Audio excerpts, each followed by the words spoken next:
As Kraft pounced, Martin and Riot both got out of the tank, and followed him toward the group of supernaturalists. Pietro and Wanda were eyeing the Riot in Ultraman armor for the first time, but Pietro was faster. First Wanda rushed to the Riot side, and then kicked his waist. The mission objective is left to you, Wanda. After the Riot was kicked by Pietro, what he said to Wanda was only over.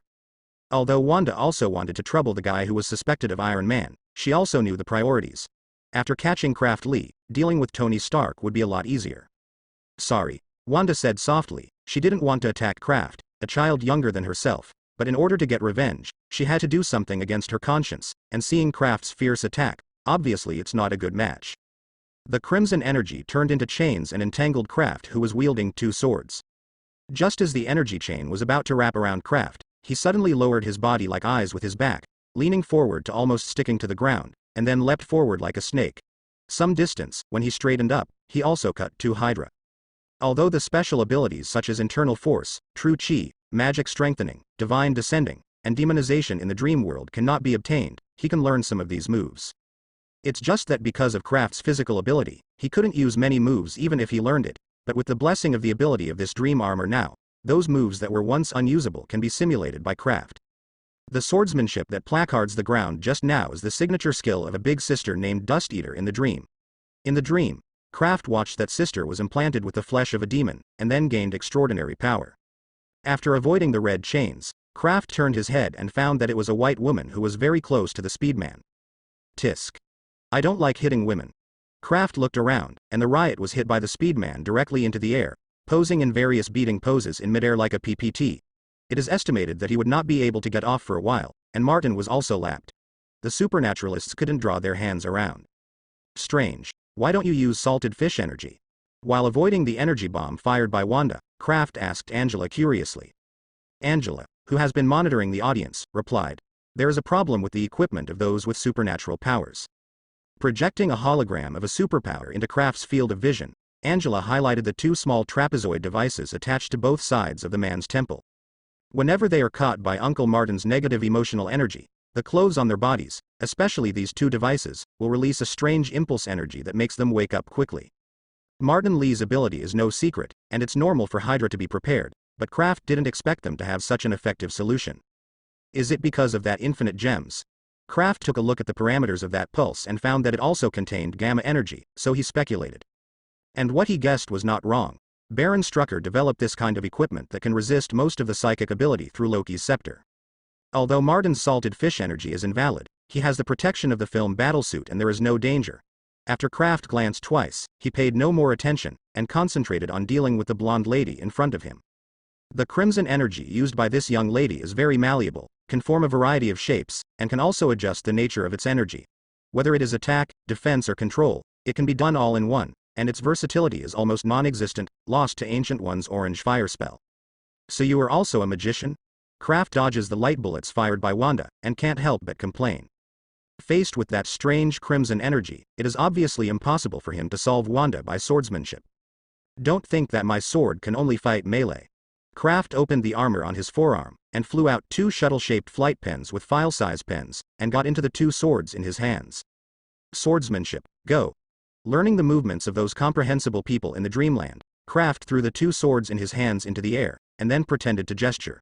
The two black symbiote swords quickly stab at Wanda under the control of Angela. Then Kraft took out the banging gun again, and repeatedly pulled the trigger at Wanda. Wanda hurriedly erected the crimson energy shield, protected herself in it, and at the same time created two red long whips, entangled the symbiote sword that was constantly flying in the air. However, the entangled symbiote sword turned into fluid directly, broke free from the long whip, and then reattached to the shuttle, continuing to chop and chop against Wanda's protective cover. At the same time, Kraft opened his armor again, released 5 more flying shuttles, and controlled the attachment of the symbiote material. A strange combination of attacks launched an attack on Wanda. It really doesn't work. The symbiosis flying sword uses a sword formation called Tiangong Beidou formation in a certain cultivation dream. This sword formation in the dream world can greatly improve the attributes of the flying sword, and it can also have some strange weirdness on the flying sword. Attributes. But the flying sword of Kraft's symbiont formed a sword formation, but it did not produce any peculiar effects. Is it because there is no aura? Kraft scratched his head and sighed with regret. He also asked the Divine Spear Bureau before that they didn't have any internal power or true chi cultivation methods, except for Kunlun's unique Iron Fist power, which is also the Taoist art that Taoists say is inherited. Kraft also asked Zheng Xian for an introduction to this Taoist technique. He tried to practice, and then he vomited blood. It was vomiting blood in the true sense. The so-called Taoism is actually magic, but because of cultural differences, it has different names and manifestations. As for the power of Kunlun's Iron Fist, after knowing that the Iron Fist in Hell's Kitchen was the so-called heir of Kunlun, Kraft had no interest in this power. So Kraft has basically given up to learn some mysterious side energy now.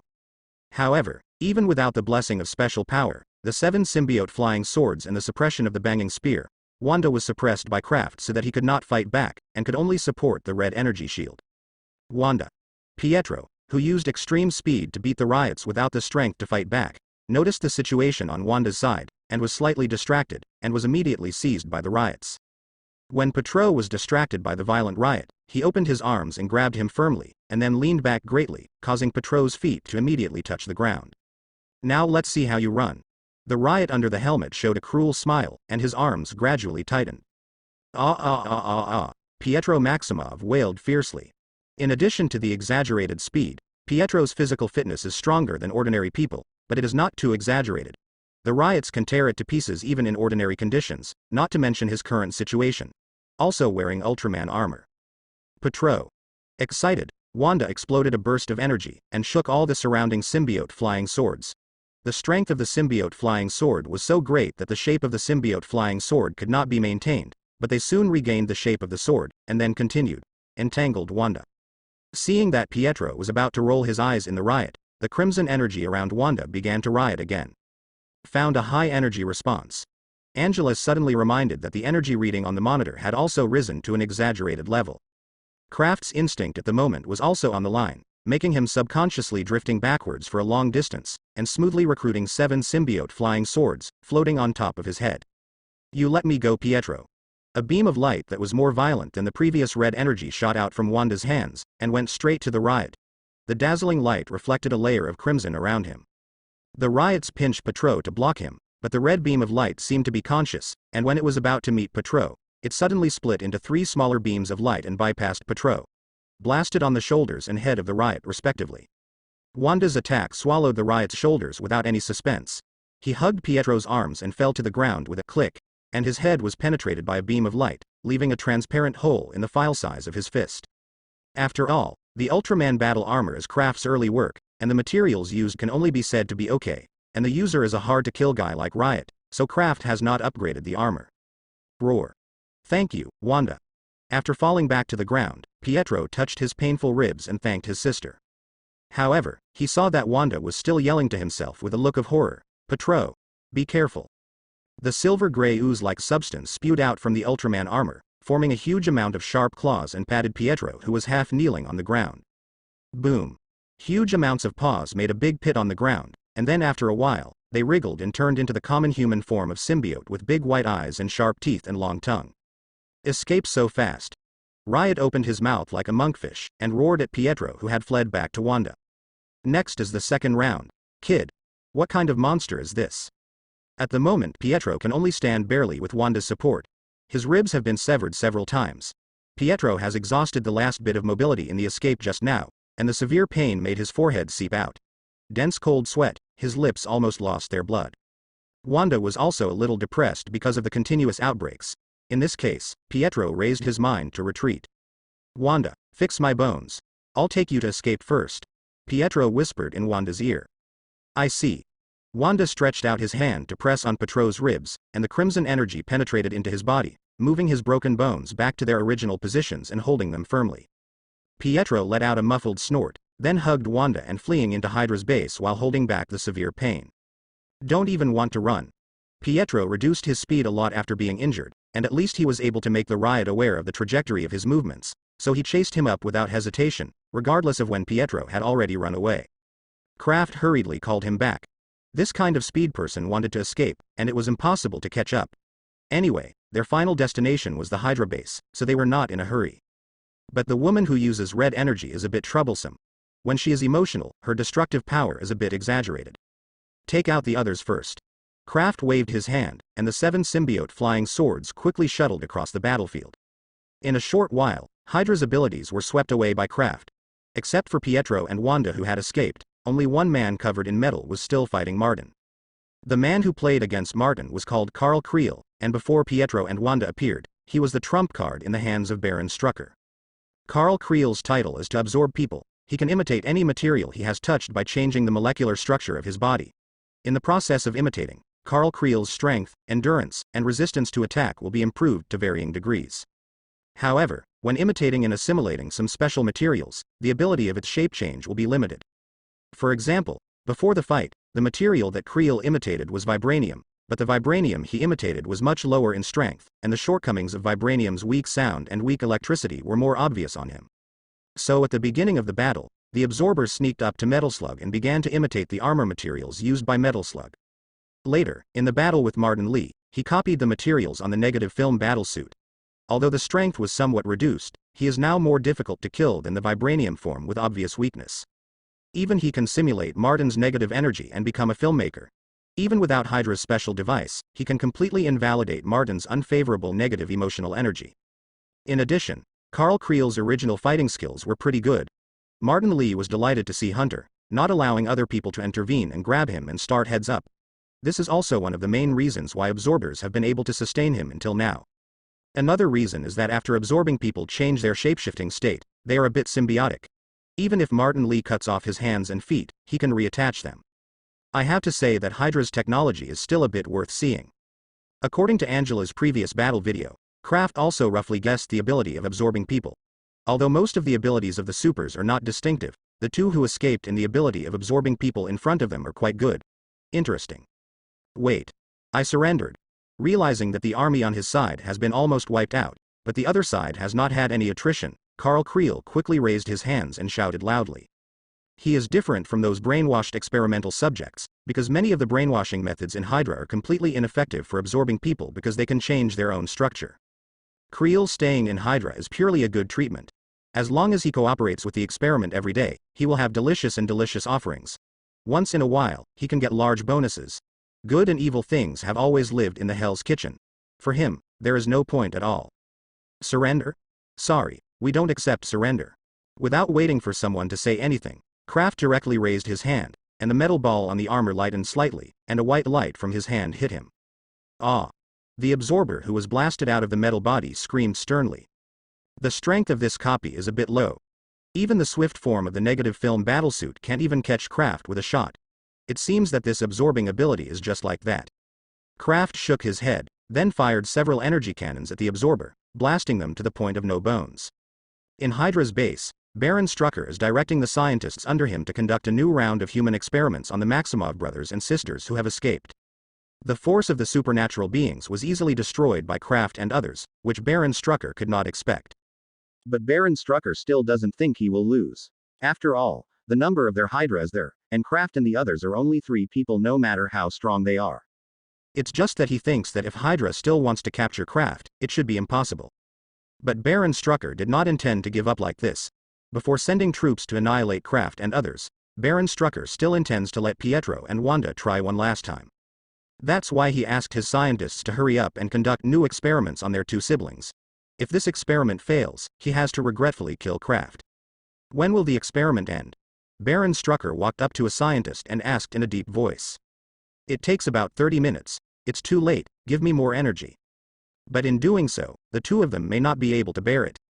If you can catch Kraft Lee, it doesn't matter if the 2 of them die later, Baron Strucker said coldly. With Loki's scepter, there are as many new abilities as there are.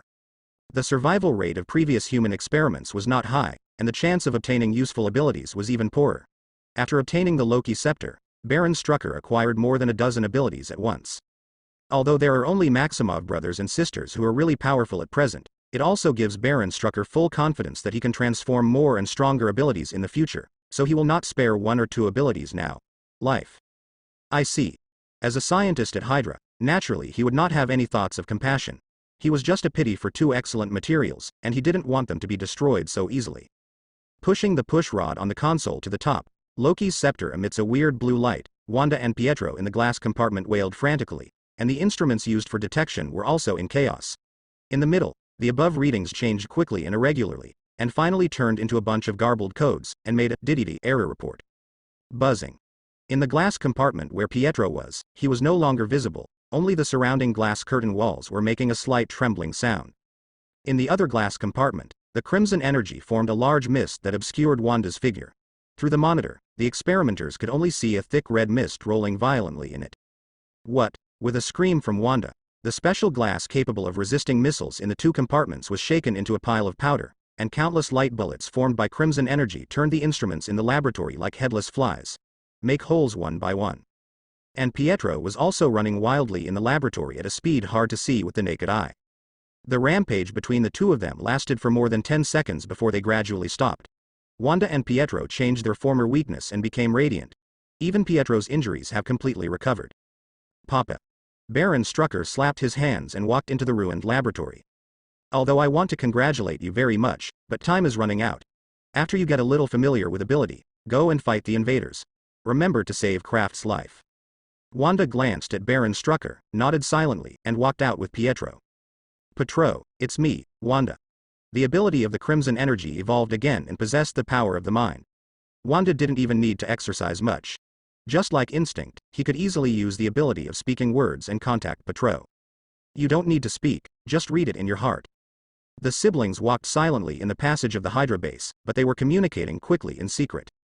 What's wrong? Wanda. Just now I felt a wave of malice on Strack, although not much. Isn't this normal? There are no good people in Hydra. Pietro didn't really care about this. They and Hydra were mutually exploiting. As long as they could get revenge, Pete Logan didn't care if the other party was an evil force. You said, is it really right for us to do this? Wanda was blinded by hatred before, but the malice on Baron Strucker suddenly made her sober. What is the difference between their current practice and Tony Stark who sells weapons to terrorists? We still need to use the power of Hydra to find Tony Stark revenge. After we finish revenge, we can come back to rescue Kraft and the others. Although Pietro's brain is sometimes not very clever, his logic is very clear. Revenge is the first, and everything else can be said later. Wanda was not a very assertive person, so she heard Pietro say so she didn't refute it anymore. At the moment, the Kraft trio had already broken through the outer blockade and rushed into Hydra's base. They were breaking through all the way down, and then they ran into the Maximoff brothers and sisters who were coming side by side. When the riot saw Pietro again, he roared and rushed forward. The giant blade formed by his arms slashed heavily on the floor, and Pietro had already brought Wanda to Kraft's side. Speed is really a very tricky ability. Kraft's reaction speed through the bio-armor blessing can't detect Pietro's actions, and even Angela, the Super Eye's reaction is slower than usual. Without waiting for Angela's voice to remind, Wanda shot a burst of red energy at Kraft's head. The crimson energy passed through the outer helmet like a light smoke without hindrance, and got into the carrot. Swift's head. Ah! Kraft let out a scream and instantly lost consciousness. Kraft. Martin Lee rushed towards Kraft, but immediately afterwards, he felt a cloud of confusion in his mind, and the scenery in front of him suddenly became the laboratory of the Maggie gang back then. Humph. Martin's eyes flashed with white light, and the illusion in front of him was destroyed in an instant. Wanda's mental ability had no effect in front of him. On the other side, the same riot shook his head. Although he was also hit by Wanda's illusion, he had no real feeling, because the symbiote didn't really care about the so-called painful memories. On the contrary, due to Wanda's mental ability, the ambition of the riots due to the influence of the parasites was weakened a lot. At the moment, his mentality was closer to the original symbiosis. Damn it, my ability won't work for both of them. Wanda at the moment, who was already awake, didn't want to hurt others, so she planned to use the new awakening's mental abilities to make the Kraft trio lose their combat effectiveness, but unexpectedly, apart from Kraft Lee, the other two people simply not affected. Not two, but three. Pietro pointed to Kraft's correction next to him. Kraft, who had fallen to the ground holding his head before, had stood up again at some point, and the metal balls inlaid in the armor were emitting a faint light. In the original colony armor, there is a mechanism called excessive defense action. Although Kraft's Dreamland armor is not a genuine colony armor, he has also developed a similar function. The previous Dreamland battle gear would hand over the control to the eye after Kraft loses consciousness, but the current Dreamland battle gear is a biological armor. Although it enhances Kraft's individual ability, it also weakens the eye in the battle gear. In the role, it took Kraft a lot of work to add an automatic combat function that can be operated by his subconscious mind to the Dream armor. Self-protection is definitely not a problem, but Angela's assistance is needed to lock the target, otherwise it's easy to be both foe and foe. The only troublesome problem is, if his subconscious activity is relatively violent, he may be a little bit indifferent when he starts. Even if Angela helps to distinguish the enemy from the enemy, it is easy to cause accidental injury.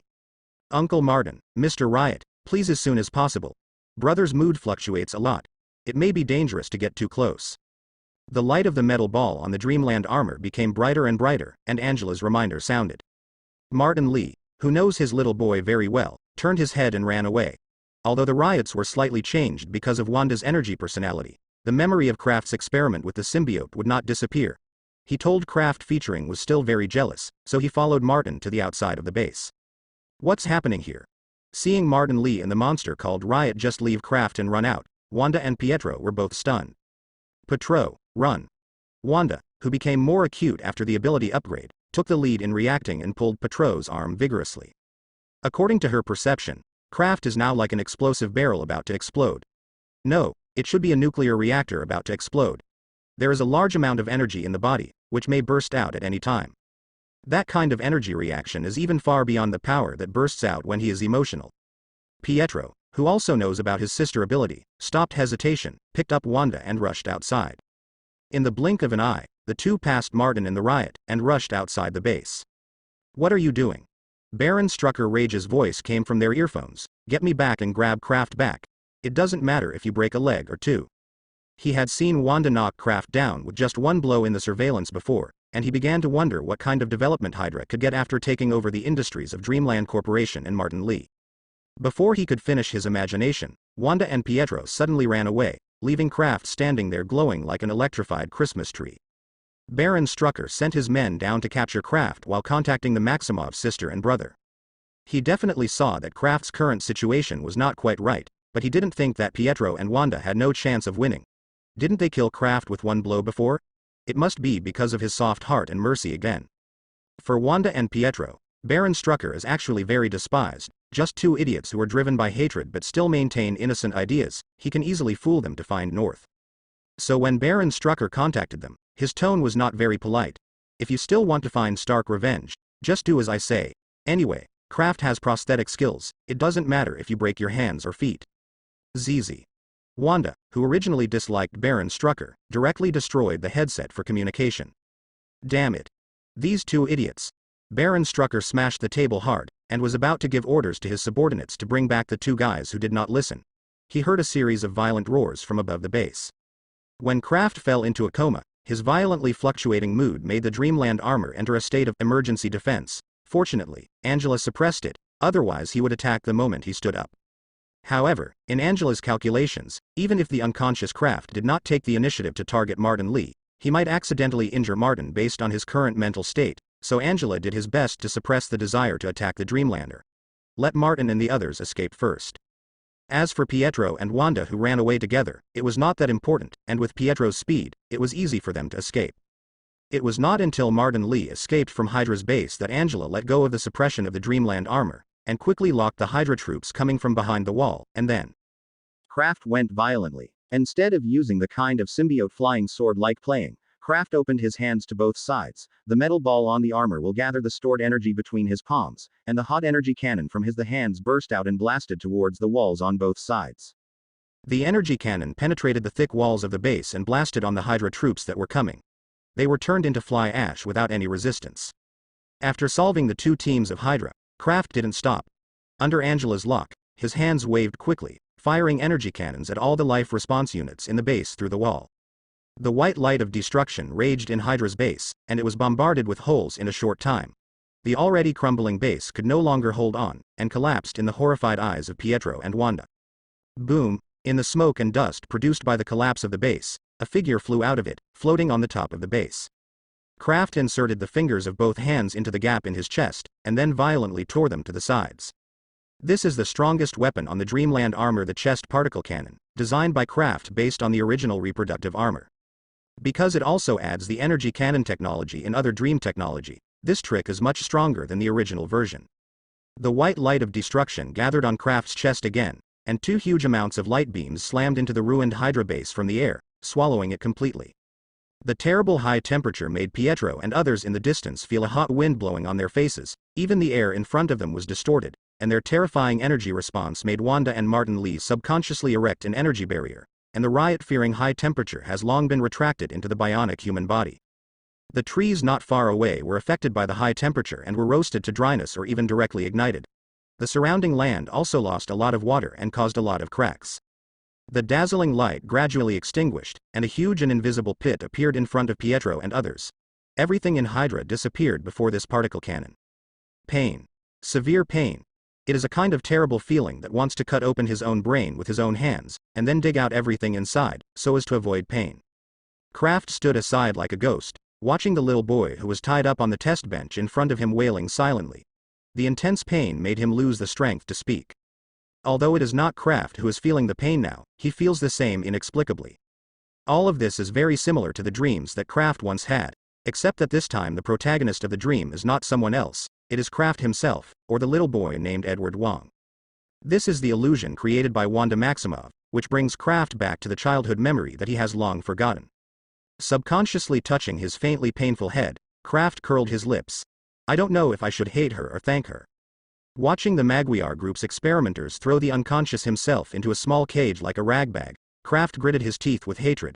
He vented his fist at one of them, and actually directly shot the scene in front of him. It was broken into pieces like glass, and then the scene again started from the experiment, making Kraft follow the phantom pain again. Che. Scarlet Witch's illusion is not friendly at all, and the user experience is far worse than the dream world. Wait, who is Scarlet Witch? Kraft touched his forehead, and the appearance of the young lady using red energy emerged in his heart. No, this is Elizabeth Olsen, which is different from the young lady I saw before. Wait a minute. Who is Elizabeth Olsen? Kraft's head was in a mess. Then, he hesitation raised his fist and slammed another punch into the void. The scene before him broke apart like broken glass again, and Kraft saw the tragic encounter of his young self being tied to the test bench for the third time. Scarlet Witch, Vision's wife, Quicksilver's sister, Magneto's daughter. So who are Vision and Magneto? Kraft can guess what Quicksilver said, he should be the fastest runner. So are they brothers and sisters? No, it is not important. The important thing is that some strange names have appeared again. Kraft was speechless, he just wanted to know what was happening with the information that popped out of his head, and why there were more and more names he didn't recognize. Even though he was so complaining, Kraft raised his fist again. Then another pile of fragmentary knowledge was stuffed into Kraft's head. What messes like Mutant Brotherhood, X-Men, Phoenix Force, etc., seem to have some connection with each other, but they seem to be irrelevant. In short, Kraft is completely confused about the situation. For the origin of this knowledge, Kraft has already guessed, it should be the memory he had before his amnesia. The ability of the little sister who is suspected of Scarlet Witch obviously also contains the power of the mind. By the way, what do I care about these things? After recalling another point of knowledge about the invincible Galactus, Kraft suddenly turned around. These inexplicable people are not very important to him. What I have to remember is what I was like before the amnesia. That's right. Who am I? Who am I? Who am I? Closing his eyes and asking 3 times in his heart, Kraft broke the scene in front of him with his fist again. Kraft Lee, the adopted son of Martin Lee, gone. Che. I use you to tell me, Kraft gasped, and continued to meditate. Who was before my amnesia? Who was before my amnesia? Who was before my amnesia? It was another 3 consecutive questions, and then raised his hand to skillfully break the illusion. Edward Wongmian, the Traveler. Kraft. What does Traverser mean? In the feedback from the information, there finally appeared content that interested Kraft. He continued to ask questions without hesitation, and then broke the illusion in front of him again. But Kraft opened his eyes again and found that he was standing next to a huge amounts of pothole, and Angela's voice of joy came from his ear. Brother, you are awake. Kraft responded softly, then looked around, and found that Martin and Riot were sitting on a tree stump resting not far away. After a closer look, Kraft found that the surrounding environment was a bit harsh, most of the trees had died, but he could still see that this was the base of Hydra before. Subconsciously twitched the corners of his mouth. Although he had some guesses in his heart, Kraft couldn't help asking, where is Hydra? All of them were beaten to death by a single shot, except for the Speedman and his sister, that is the woman who let your brother pass out of a coma. Angela angered roar and replied, that speed guy ran too fast, we can't catch up. It's Quicksilver after all, it's normal if you can't catch up. Kraft replied casually, then took off his dream armor and walked towards Martin Lee. Your kid finally woke up. Martin Lee stepped forward and patted Kraft on the shoulder, thinking 1,000 words in his heart, but in the end it only turned into a long sigh. Angela had already hacked into their computers when we invaded the base. The leaders of this group of Hydra were indeed the masterminds who manipulated the Magia gang to conduct human experiments, which means that we have already got revenge. I heard that Kraft said that the mastermind of the year was Hydra. Martin Lee thought it would take a lot of time to take revenge slowly. For this reason, he also specially invaded Hell's Kitchen to expand his influence. As a result, Kraft was in a coma. All solved it jokingly.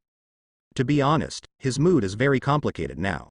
But now Martin Lee has more important things to discuss with Kraft, especially after he made such a big noise. What are you going to do afterwards? Go home. It was Kraft's longtime wish to return to China, but it could not be implemented for various reasons. However, when things have developed to this situation, the previous obstacles are no longer a problem, so Martin Lee started to mention the old things again. The S.H.I.E.L.D. Bureau has just contacted me. They welcome us back to China very much and they will not impose any restrictions on us. Moreover, the actions you made when you were in a coma before, S.H.I.E.L.D. and the accountability after the Security Council, they will also be responsible. It's done. When Kraft and the others came to Sokovia to take revenge, Martin Lee had notified the Magic Spear Bureau in advance. He definitely didn't elaborate on who the opponent was. He was just precaution in case of a big trouble, so that there is a big power to help wipe the ass. After seeing Kraft's exaggerated destructive power, the Spear Bureau, who has been paying attention to this side, called Martin as soon as possible. Many of the previous restrictions on him were all relaxed, which made Martin Lee also mention the thought of returning home. Go home. Kraft smiled bitterly.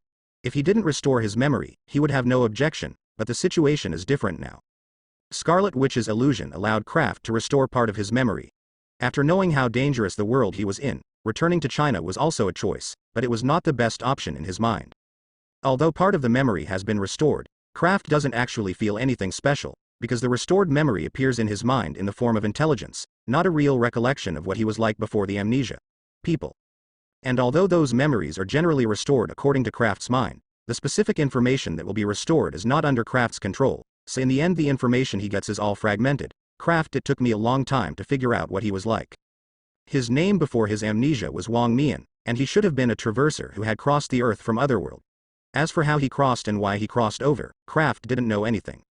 In addition, Wang Mian's body should also have an existence called the Great Scientist System, and probably the function is to train him in the direction of a scientist. I just don't know if it's because of the crossing or the human experiment. This mysterious system, it's broken. And Kraft's bizarre dream ability is probably formed after the super ability developed by human experiments and the broken system integrate. This is probably why he can only copy the technological side ability.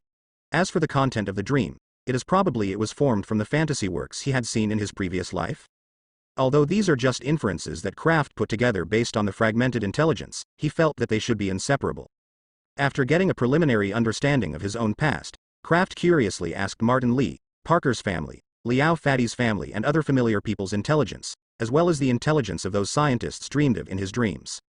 The intelligence of those acquaintances and the scientists in the dream is basically the same as what Kraft originally learned, but there are some differences. For example, Peter Parker has 3 girlfriends besides Mary Jane, Betty Brant, Liz Allen, and Gwen Stacy. This is simply a fantasy. That's Peter. Have so many girlfriends? He even had a daughter with Mary Jane, but in the intelligence, his daughter lost her in a deal with the devil because she wanted to resurrect Aunt May, and completely disappeared in everyone's memory. How should I put it? Although Peter Parker in the intelligence has several girlfriends, in fact, it's quite miserable. The guy named Gwen Stacy even gave birth to 2 babies to the old man Green Goblin.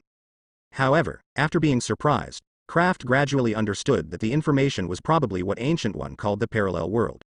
In addition, Kraft also checked the information of Ancient One by the way.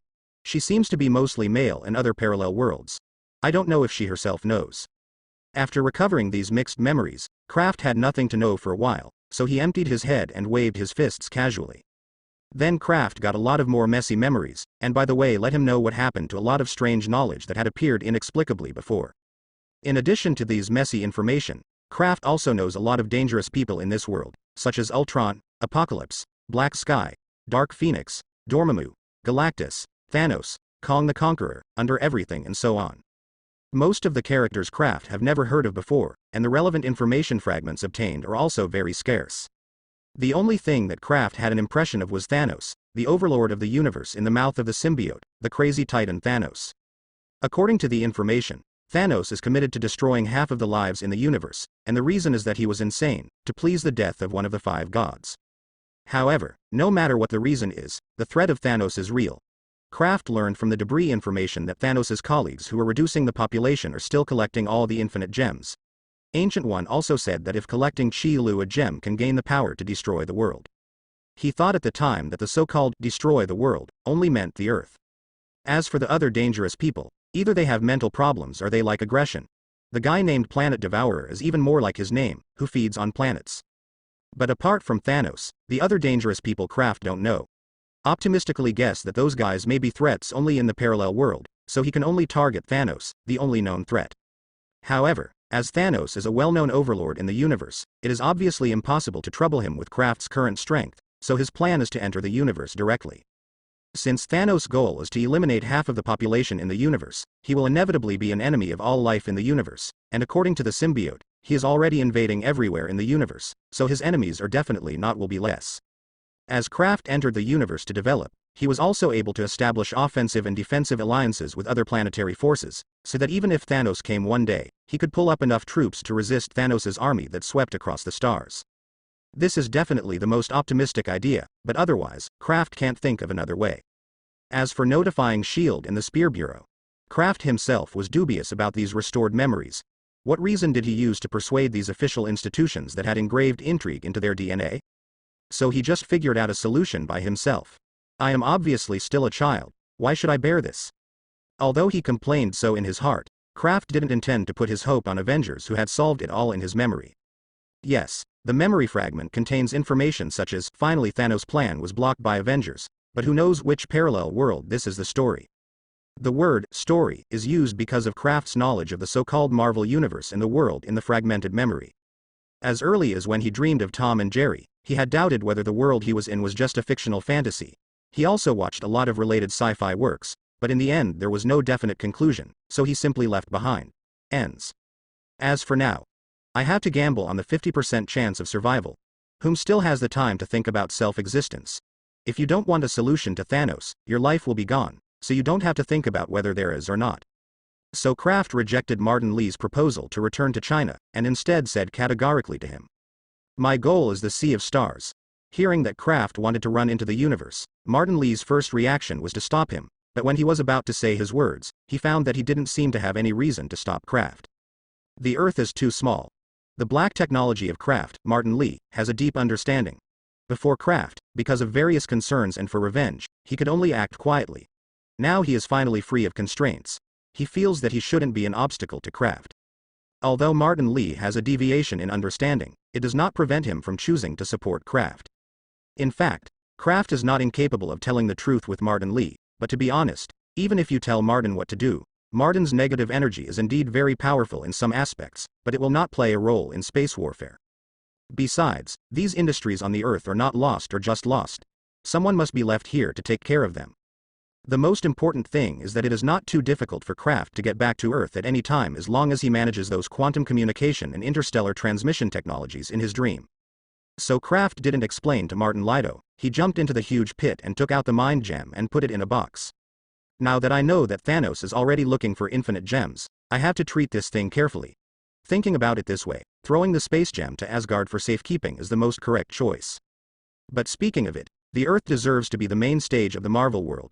3 of the 6 cosmic gems are here, and even if one is given away, there are still 2, there will be ghosts if Thanos doesn't look for it. The crowd returned to Sokovia's airport and flew back to New York on a chartered plane. When they got off the plane, they saw S.H.I.E.L.D's agent approaching them. Kraft's noise this time is indeed a bit big, because even the director of the Egg, Nick Fury, is here. I think we need to have a good talk. Originally, Nick Fury was initially planning to slowly build a relationship with Kraft, and then he was abducted into S.H.I.E.L.D. However, Martin Li suddenly revealed that he was in contact with the Spear Bureau, and Kraft was added. Suddenly disappeared. No matter how anxious Nick Fury was, he could only hold back his mind and wait for Kraft to appear. It turned out that Kraft went straight to Sokovia as soon as he came back, and in order to prevent Hydra from hiding in S.H.I.E.L.D., Hydra informed Baron Strucker in advance. He also specially asked Angela to block the information, so after Director Fury and received the news, Kraft and the others already have a big fight in Sokovia. Then Nick Fury was stunned as he watched the spear game suddenly jump out. and suppressed all the politicians who were ready to move because of Kraft's super combat power. Definitely, it is only some relatively weak countries, such as Wuchang and their S.H.I.E.L.D. It is impossible not to contact Kraft because of the intervention of the Spear Bureau. However, because the Spear Bureau had already assumed a stance, they had to converge more or less, and those relatively radical methods had to be considered carefully before using them. Then again, Nick Fury doesn't think any idiot will think of any radical tactics against Kraft after seeing the power displayed by Kraft. I'm very busy now, I don't have time to chat with you. Wait until I have time to talk about it. Kraft waved his hand. He was still busy looking for Ancient One. How could he have time to go intrigue with S.H.I.E.L.D? It won't delay you much time, we just want to know about the identity of the hidden force of Sokovia. Nick Fury, with a dark face, continued to pester. The information given by the Spear Bureau only said that the Kraft father and son ran for revenge, and S.H.I.E.L.D. also investigated the Magia Gang and the disappeared Viper Gang, but they were unable to investigate anything at the time. Arrive. Judging from the intelligence collected by Sokovia, besides many supernatural powers, this hidden force also has a strong military force. This is by no means a force formed by ordinary criminals. Kraft stopped and glanced at Nick Fury with interest. Do you want to know, or does someone want to know through you? What do you mean? Nick Fury frowned. Kraft obviously meant something, but there was too little information for him to analyze. He was going to space soon, and Sokovia was wiped out only part of Hydra. There are many Hydra hidden in S.H.I.E.L.D. in various forces. In order to prevent them from finding opportunities to retaliate against themselves, Kraft decided to find something for them to do. They call themselves Hydra. Kraft curled up his mouth with a malicious smile. Guess how I found them? If Nick Fury hasn't understood what Kraft's subtext is at this time, then he doesn't deserve to be called the King of Agents, so he can be called the King of Stupid. I will confirm it. Nick Fury's face became darker, and the faces of Melinda May and Phil Coulson behind him were not so good. Then you come on. Taking out a universal capsule from his pocket and throwing it on the side of the open space, a very ordinary off-road vehicle appeared in front of everyone, and Kraft and others boarded the car and drove away. Sir, do you think what he said is true? When Kraft left, Phil Coulson couldn't help asking. Actually, he believed Kraft's words in his heart, but he still wanted to confirm it. After all, he and Melinda were the persons in charge of tracking down the Viper Gang. If Kraft said the intelligence was true, it would explain why they had found nothing at the time. Is it true? I'll know if I check it. Nick Fury quickly recovered his composure. S.H.I.E.L.D. would be spied by someone. He had been mentally prepared for a long time. After all, it is an organization that overrides the intelligence agencies of various countries. It is impossible for those officials not to intervene in and monitor one or two. If S.H.I.E.L.D. is really under his control, the Security Council would not have passed itself and let people launch nuclear bombs. Therefore, S.H.I.E.L.D. occasionally conducts censorship work, but Nick Fury does not take it too seriously. At most, some spies with professional skills that are really pulling the hips are eliminated. Unexpectedly, because of this negligence, S.H.I.E.L.D. was infiltrated by Hydra unknowingly. No, if according to Kraft, Hydra has penetrated into S.H.I.E.L.D. 7 or 8 years ago, and the time is not short, otherwise the original mission Phil Coulson would not return without success. After thinking about it this way, Nick Fury found that many of the tasks that have failed in the past seem to have some violations. These problematic tasks can be traced back to the time before he became the director, which made Nick Fury's heart cold. In other words, was it infiltrated before he took over S.H.I.E.L.D.? So what is the position of his old friend Alexander Pierce? Regardless of what Nick Fury would do after returning to S.H.I.E.L.D., Kraft asked Martin and Riot to go back first, and he took Mind Gem to Holy Place in New York. Pushing open the door of Holy Place in New York, Ancient One, dressed in a white robe, had already made tea and was waiting there. A drink? As always, Kraft was not polite, sitting opposite her and drank the tea in front of her. What's the matter with me? When Kraft finished drinking his tea, Ancient One asked. You do not know. I have told you several times that it is not interesting to know the future. I actually rarely observe the future. Ancient One smiled helplessly and refilled Kraft with another cup of tea. Okay. Kraft shrugged noncommittal, took out the box containing the Mind Gem, and pushed it in front of Ancient One. Look at this first. Mind Gem. Opening the box and looking at the yellow spar inside, Ancient One finally couldn't keep her calm expression. What are you doing with it?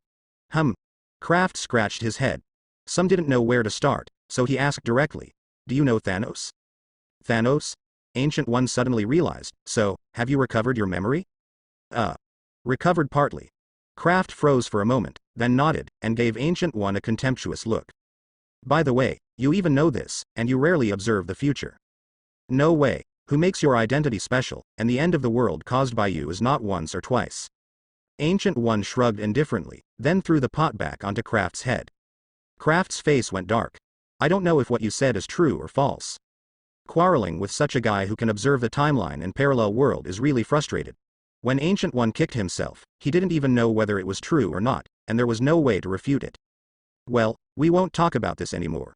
Ancient One didn't continue to chase and fight, and took the initiative to return to the topic of Thanos. If it's Thanos, don't worry too much for the time being. As long as Odin is still there, he won't make much movement to the Earth, so you don't let you think why he knows that there is a space gem on the Earth. Send Loki and Chitauri here? Oh. So what the Hammer God, who is not very bright in his head, said is true. Asgard is really protecting the Earth? Kraft frowned. If that's the case, he wouldn't be able to trouble Asgard. Yes, although the Asgard people are a little arrogant, they are indeed guarding the Earth. Picture what? Is there anything special about the Earth? Kraft was puzzled. This is an ancient vow. I don't know the specifics. I only know that the magician in the Asgard who were once on the Earth signed some kind of contract, letting them take sheltering the Earth as a duty. Ancient One explained to Kraft.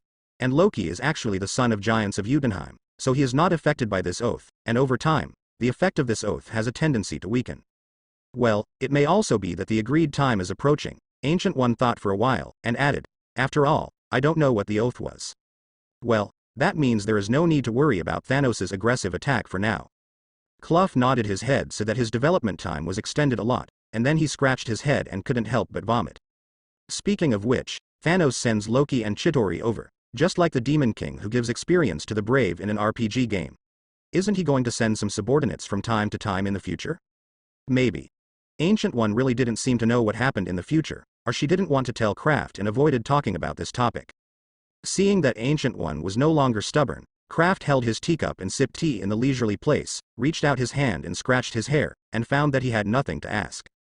Originally, he wanted to ask Ancient One if he knew about Thanos, and if he still didn't know, he would give her a reminder. By the way, what should I do with this mind gem? Kraft picked up the mind gem on the table and shook it at Ancient One.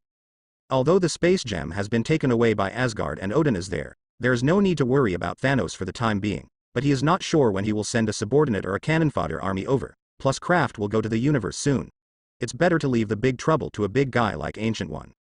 This is your trophy, definitely at your disposal. However, Ancient One is not interested in infinite gems other than Time Gem at all. She replied without even looking at it. If it weren't for Time Gem, which is the artifact handed down from generation to generation by Kamar Taj, it is estimated that her attitude towards Time Gem is also acceptable. None. Okay then, since Ancient One didn't want Mind Gem, Kraft could only put it away temporarily. In fact, he tried to use Mind Gem to restore his memory on the way, but unfortunately failed. However, unlike Time Gem, which was silent, Mind Gem still gave him a little reaction. When Kraft held the Mind Gem, he could see all kinds of light on others, and at the moment of seeing those lights, Kraft understood the meaning of those lights like instinct. For example, Martin Lee's black and white light that represents negative energy, and Riot's thoughts that are stained with many impurities. Even on Angela's phantom, a slightly black-red light can be seen, and the concept that is fed back to Kraft as the light of a pure girl with a little violent tendency. Other than that, Mind Gem did not show other abilities. Definitely, this also has something to do with Kraft not studying it in depth. However, Kraft still has some interest in Mind Gem. After all, although Scarlet Witch's spiritual ability had allowed him to retrieve some of his memories, he was essentially defeated. Therefore, crafting equipment that resists the power of the soul is also an issue that Kraft must consider. Although Angela had obtained the equipment drawings they used to fight negative energy from Baron Strucker's computer, it required self-harm. Kraft felt that it would be better to make a helmet similar to the Magneto in the memory fragment. Moreover, Martin Lee's negative emotional energy also belongs to the ability of the mind system. Kraft felt that it is not good to say that Mind Gem can help him enhance his ability. As for whether this will attract Thanos' men, the big deal is that Kraft prepares more cards for them, and he will always pay attention to Thanos' movements when he is in the universe.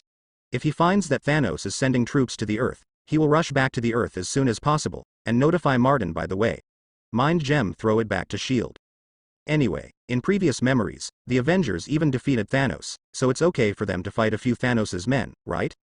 After bidding farewell to Ancient One, Kraft went into his laboratory in New York for a long time and began to develop the black technology used in the interstellar dreamland. As for the school, it is no longer necessary for Angela to manipulate the dummy, and Martin directly handled the withdrawal procedures for him. The technology of quantum communication is not difficult, and Kraft successfully researched it within a few days, but the space jump technology is more troublesome. Due to the lack of special materials such as phantom crystals, the warp technology of Tyron and Protoss is much inferior to the original version. The farther the warp is required, the longer the preparation and cooling time will be, and the upper limit of the warp is also large. Discount.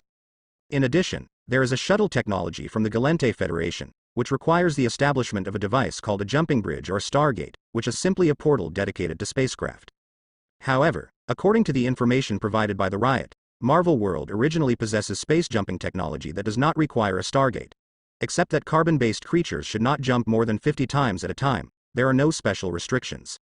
It's just that the creatures parasitized by the Riot did not master the existence of this technology, and Kraft could not fully restore the technology by dismantling the symbiote spacecraft.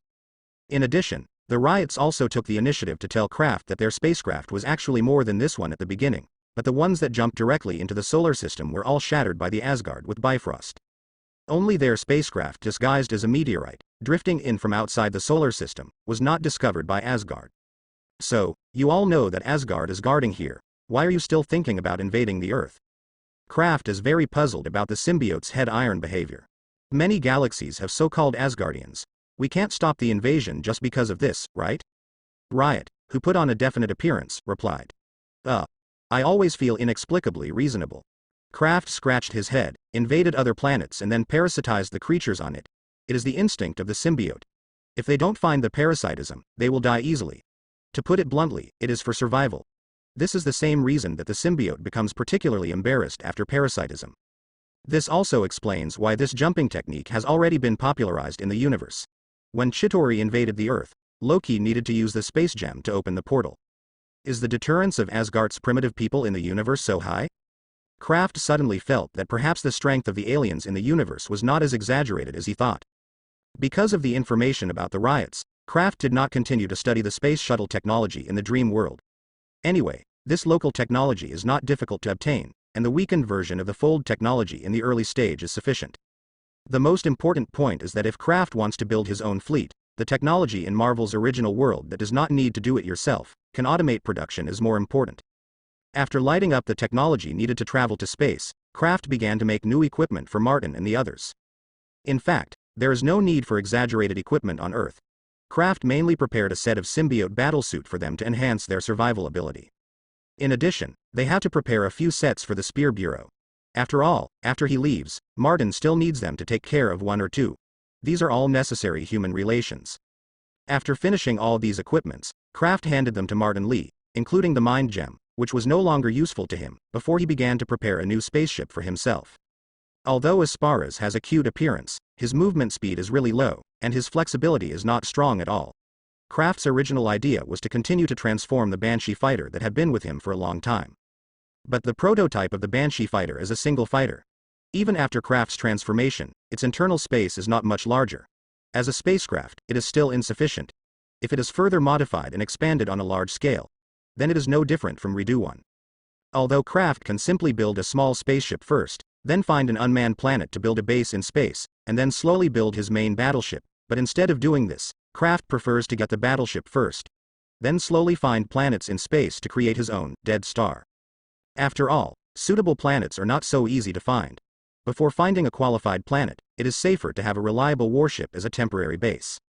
In the beginning, Kraft wanted to build a Tyrone battlecruiser. After all, it doesn't bother you. Most of Kraft's aerial vehicles use Tyron's technology, and it's originally equipped with foldable technology. Don't need to make too much transformation on it.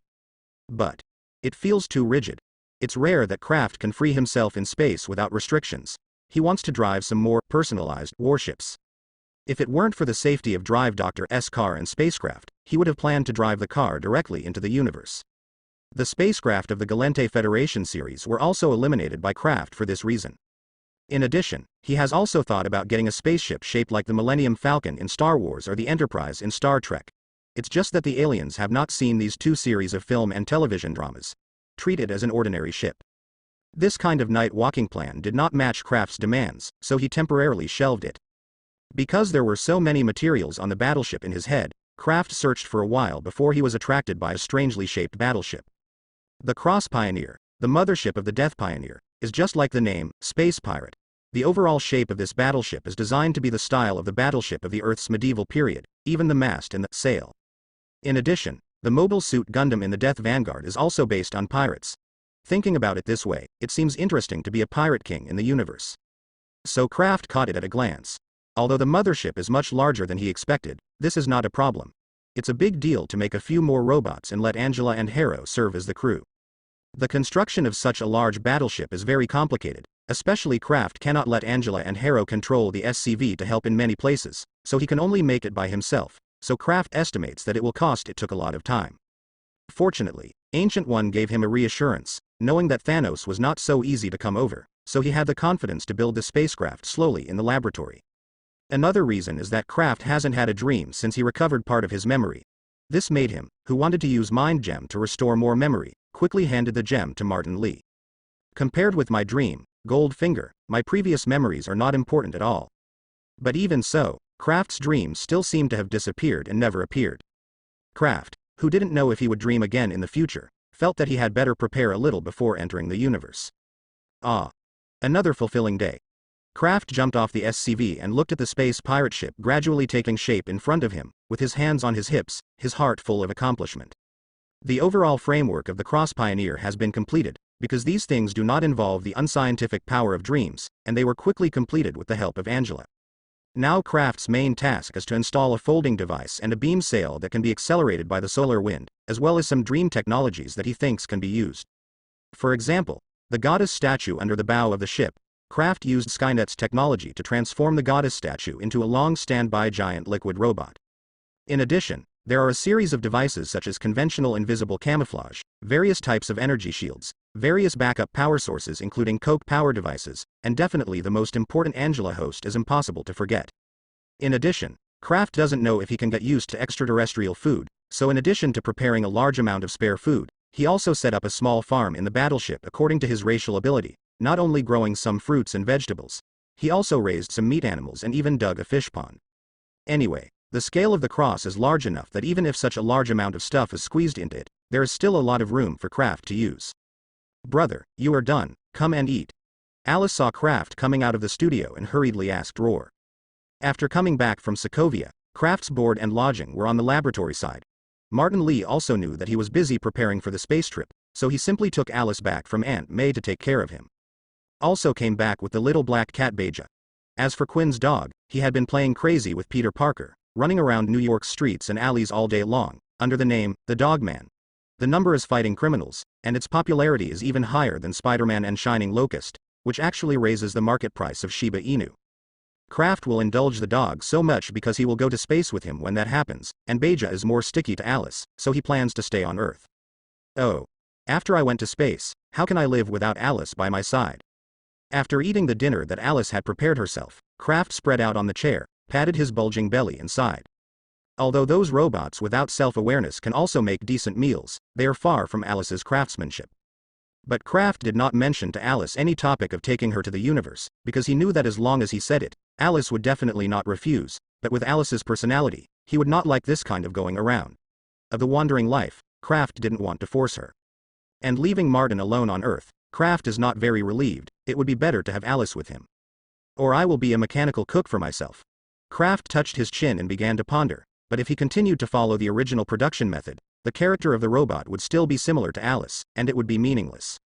Most of the Dreamland technology craft can be modified and enhanced to a certain extent, but a technology product like Alice that reveals an unscientific atmosphere from beginning to end, he often has no choice. For example, Mr. Rick's cucumber potion, Dr. Ari's anesthesia needle, Bo Taijun's voice system, etc., whether positive or negative, many functions seem to become a conceptual effect, no matter how Kraft efforts to modify will not change a little.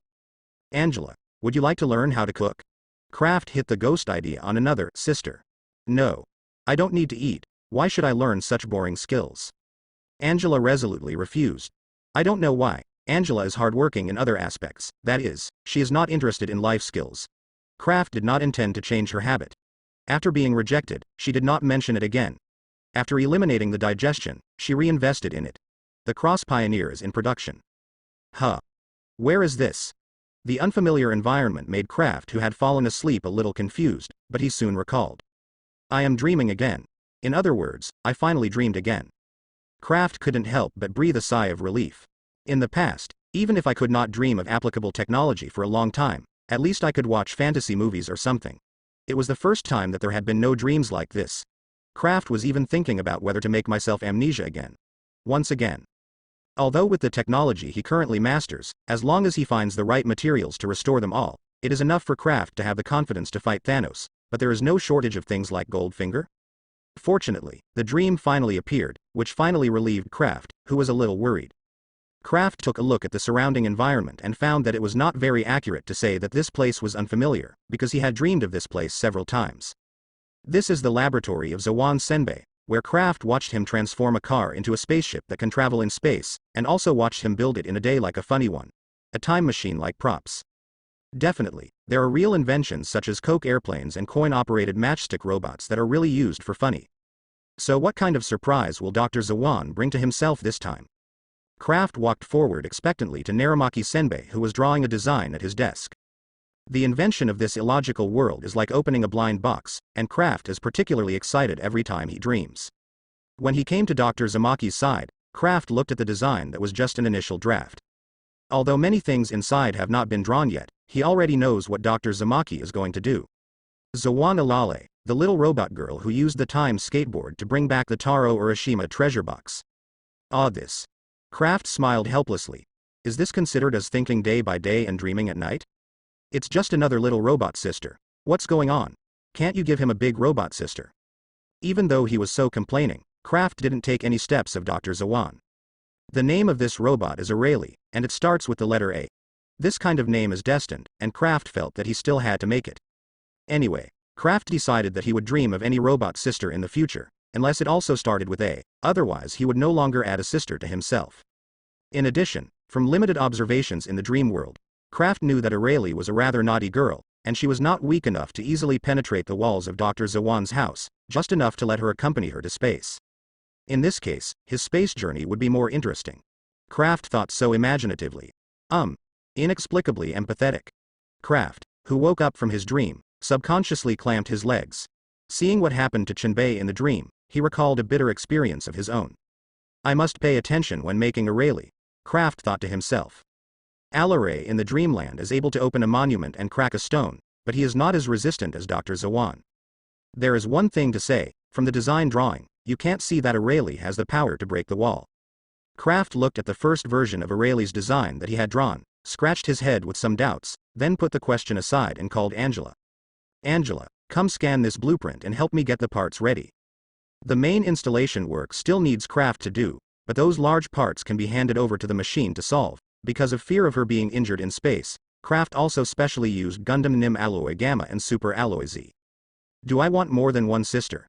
Angela's phantom appeared, floating beside Kraft while scanning the blueprints he drew, and asked excitedly. Well, if you count by age, it is true, but in terms of appearance alone, she should be older than you. Then brother can't make Aeli smaller. Angela seemed to want the appearance of a sister very much. It's not impossible. In the dream, Dr. Zawan prepared various types of bodies for Aeli, and it was no problem to make a smaller body. Angela asked for it, and Kraft would not object. Great. Angela quickly changed Aeli's design, reducing her size to look similar to her avatar. Then you also put on an adjustable long-range camera for Aeli's eyes, by the way. Kraft suddenly remembered that Aeli in his dream was myopic. Although Kraft couldn't figure out how a robot became myopic, it was just a matter of changing the camera. As long as it is not conceptualized like Bo Taijun's voice system. Just in case, let her prepare a pair of glasses first. Fixed. Angela quickly changed the design drawings and showed them to Kraft for viewing. Kraft thought for a while that there should be nothing to modify, and then nodded, so Angela controlled a group of SCVs, rushing to make parts for her future sister.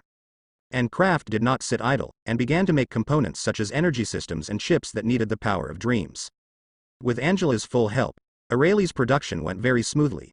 Even after Alice came back from school, she joined the production team. Even if she just helped deliver some materials and tools, she was very happy. Everyone is full of expectations for this upcoming baby sister. In order to prevent the mistake of Dr. Zawan from being repeated, Aeli's braincraft was made last. Aeli, I'm my sister Alice. I am Angela and your sister. Alice and Angela asked me to introduce themselves as soon as Aeli opened their eyes. Oh, ah. Aeli rubbed her eyes, then grinned with a big smile. How are you? You can't see clearly, right? Kraft, who had been mentally prepared for a long time, saw Aeli's eye-rubbing action and asked. Ah ha ha. You found it. Aeli stuck out his tongue and replied with a grin. Passing the glasses that had been prepared, Aeli took the glasses and put them on. Oh, you can see it so clearly. Ho, where you guys? After putting on the glasses, Aeli made another energetic move against Kraft. Roar. Ah, Aeli is so cute. Alice put her arms around Aeli, rubbed her cheek, and then when she saw Angela floating on the side, she explained in a panic. Dang, definitely, Angela, you are also very cute. Should I prepare a body for myself? Angela is not angry because of Alice's attitude. She also knows what she was like when she was born, but now she can't actually touch her newly born little sister, and suddenly wants a real body. Just as the four brothers and sisters were chatting happily, there was a surprise roar behind Kraft. Aren't you building a battleship? Why did you make Aeli again? Kraft turned his head and found that Ancient One was staring at Aeli, who was surrounded by them, with a collapsed face. Huh. What happened to Aeli? Kraft asked unexplainably. It was the first time that he saw Ancient One look so gaffy. Where should I start? I'll show it to you directly. Ancient One smiled bitterly and stroked his bald head, then put a finger out and lightly placed a finger on the center of Kraft's brow. Then Kraft saw Aeli's magical operation of breaking the earth with a punch and throwing a rock to smash the moon. Goo. Kraft, who returned to reality from the illusion, swallowed, then looked at Aeli, who was looking at him and Ancient One curiously, and gave Ancient One a blunt smile. That. Ancient One magician, did you make a mistake? Aeli is an ordinary little robot girl. Although the strength may be a little bit stronger, is the destructive power a bit exaggerated? Kraft suddenly thought of the peeping sensation he felt when making Alice a long time ago. You were there when I **ked Lisi. Although it was an interrogative sentence, Kraft's tone was quite positive. Yeah. I didn't expect that. I was negligent for a while, and you made her out again. Ancient One also sighed, and then said to Kraft while drawing a circle. Seeing is believing. I will take you to the test with the armor, so that you can be mentally prepared. Kraft also wanted to understand the true power of Aeli, and quickly called out the dream armor to put on. Wow. So handsome. Aeli saw the dream armor suddenly covering Kraft's body and exclaimed roar excitedly, then grabbed Kraft's arm and said repeatedly, make one for me too. Make one for me too. No problem. Kraft responded casually. Anyway, he grabbed a lot of the armor shapes he dreamed of in his dream. It would be nothing to give Aeli one. If she was really like the illusion that Ancient One had seen for herself, then there is no difference at all without battlesuit. Come with me. At this time, Ancient One had also opened the portal and beckoned to Kraft. Taking the three sisters into the portal together, they came to a desolate planet. According to the feedback from the armor, this is a planet with a gravity of about 1/3 of the Earth. The oxygen content in the air is not high. Too suitable for human survival. There is no life on this planet. You can ask Aeli to try it here. Ancient One pointed to the ground and said to Kraft. Aeli, can you try to split this planet in half? When Kraft asked this sentence, he thought he might be crazy, and Alice and Angela also looked at him with surprise. Brother, what are you kidding? How can Aeli can do this kind of thing? Alice puffed her cheeks. Roar stared at Kraft angrily, and then she felt her feet tremble, and a series of crackling sounds sounded in her ears. Ha ha ha. I did it. Aeli, who punched the planet under her feet in half, showed off to Alice with a smile. Angela and Alice were so shocked that they could not speak for a long time, looking at the bottomless crack that was hit by Aeli's punch. Kraft glanced at Ancient One, who was smiling wryly next to him, pondered for a moment, then spread his hands. No way, I'm too genius. Ancient One, Peter Parker, as usual, used cobweb to shuttle between the high-rise buildings in New York. Although Kraft gave him a motorcycle with a variety of functions, he was more accustomed to using cobweb on the road, as if Harry prefers to use their own production like the Green Goblin skateboard. Definitely, now that thing is called the Locust Skateboard, and the Osborne Group and Dreamland have also jointly launched a civilian version of the floating skateboard, which has a lot of restrictions on the height and speed, but it is still very popular. The popularity of Spider-Man has been the shining locust pulled far away. Damn it. When I graduate from university, I will start a company called Parker Technology, then I will make more cool equipment for myself. Harry makes money and Peter won't envy it. But Spider-Man's popularity is not as popular as the later Locust Man, which is unbearable. Locusts are pests. In order to compete for the C position with Harry Osborn, Peter Parker made a big wish and fell into the beautiful imagination of future punching Osborn and kicking Stark. What? You ask? Kraft's Dreamland Company. He is Peter Parker's dignified Spider-Man, how can he be as knowledgeable as his brother? Peter, Zema. I found the target. Quinn's voice rang in his ears, awakening Peter from his delusion. Staring at him, I'll be right away. Peter turned off the communication and sighed deeply. I'll talk about it after starting a company or something. Recently, America has become more and more unbalanced, especially in the New York area. It seems that the invasion of aliens has caused New Yorkers to have a special virus, and a super criminal pops up every other day. Come out. To be honest, ordinary criminals who have mutated due to various strange things are okay, probably because of lack of education, and their brains are generally not very good, and they are easy to deal with if they find the right method. The trouble is those villains who commit crimes because of experimental mutations or simply rely on technology. Even if Peter can beat them, they can find a way to escape. For example, Dr. Octopus that he and Quinn are pursuing now is like this. Dr. Octopus, whose real name is Otto Gunther Octavius, is a very famous physicist. He invented 4 mechanical tentacles as his assistants and completed one amazing experiment after another. Some time ago, because the arc reactor launched by Stark Industries set off a global energy revolution, many companies invested money to start research and development of clean energy in order not to be defeated and annexed by Stark Industries. As a master of atomic energy physics, Dr. Otto was also invited to develop new energy sources. Dr. Otto's idea is to create a small artificial sun, with this artificial sun as the core to create unlimited and pollution-free energy. But unfortunately the experiment failed. In the violent explosion, Dr. Otto's 4 mechanical tentacles and his nerves integrated together, and at the same time changed his personality, making him unscrupulous while still retaining his deeds. The intelligence of a physicist. Peter had already fought Dr. Octopus before. The 4 arms were not only powerful but also extremely flexible. If the battlesuit made by Kraft was not strong enough, he would have been crushed into flesh long ago. Although the first match was a matchless match, it was actually Spider-Man who lost. That's why Peter asked Mr. Quinn for help. As for the shining locust Harry Osborn, he was also very busy at this time. An electrical engineer in the Osborn Group was accidentally involved in the biological experiment of the Osborn Group due to a series of factors such as workplace violence. Then the guy named Max Dillon mutated and angered Harry Osborn, who didn't know it, of the injustice he had suffered before. As a result, Harry Osborn walked well on the road. He was suddenly attacked by Max Dillon, who had been renamed Electro-Optical Man. He had to transform into a shining locust in full view, and his semi-public identity was therefore completely disclosed. It also made Peter's identity almost exposed, or that he is now in a semi-exposed situation just like Harry before. So Peter is not good to trouble Harry at this time. After all, he is also quite busy. When Peter arrived at Quinn's place, Dr. Octopus had already walked out of Roxxon Energy's factory carrying a huge amounts of jar.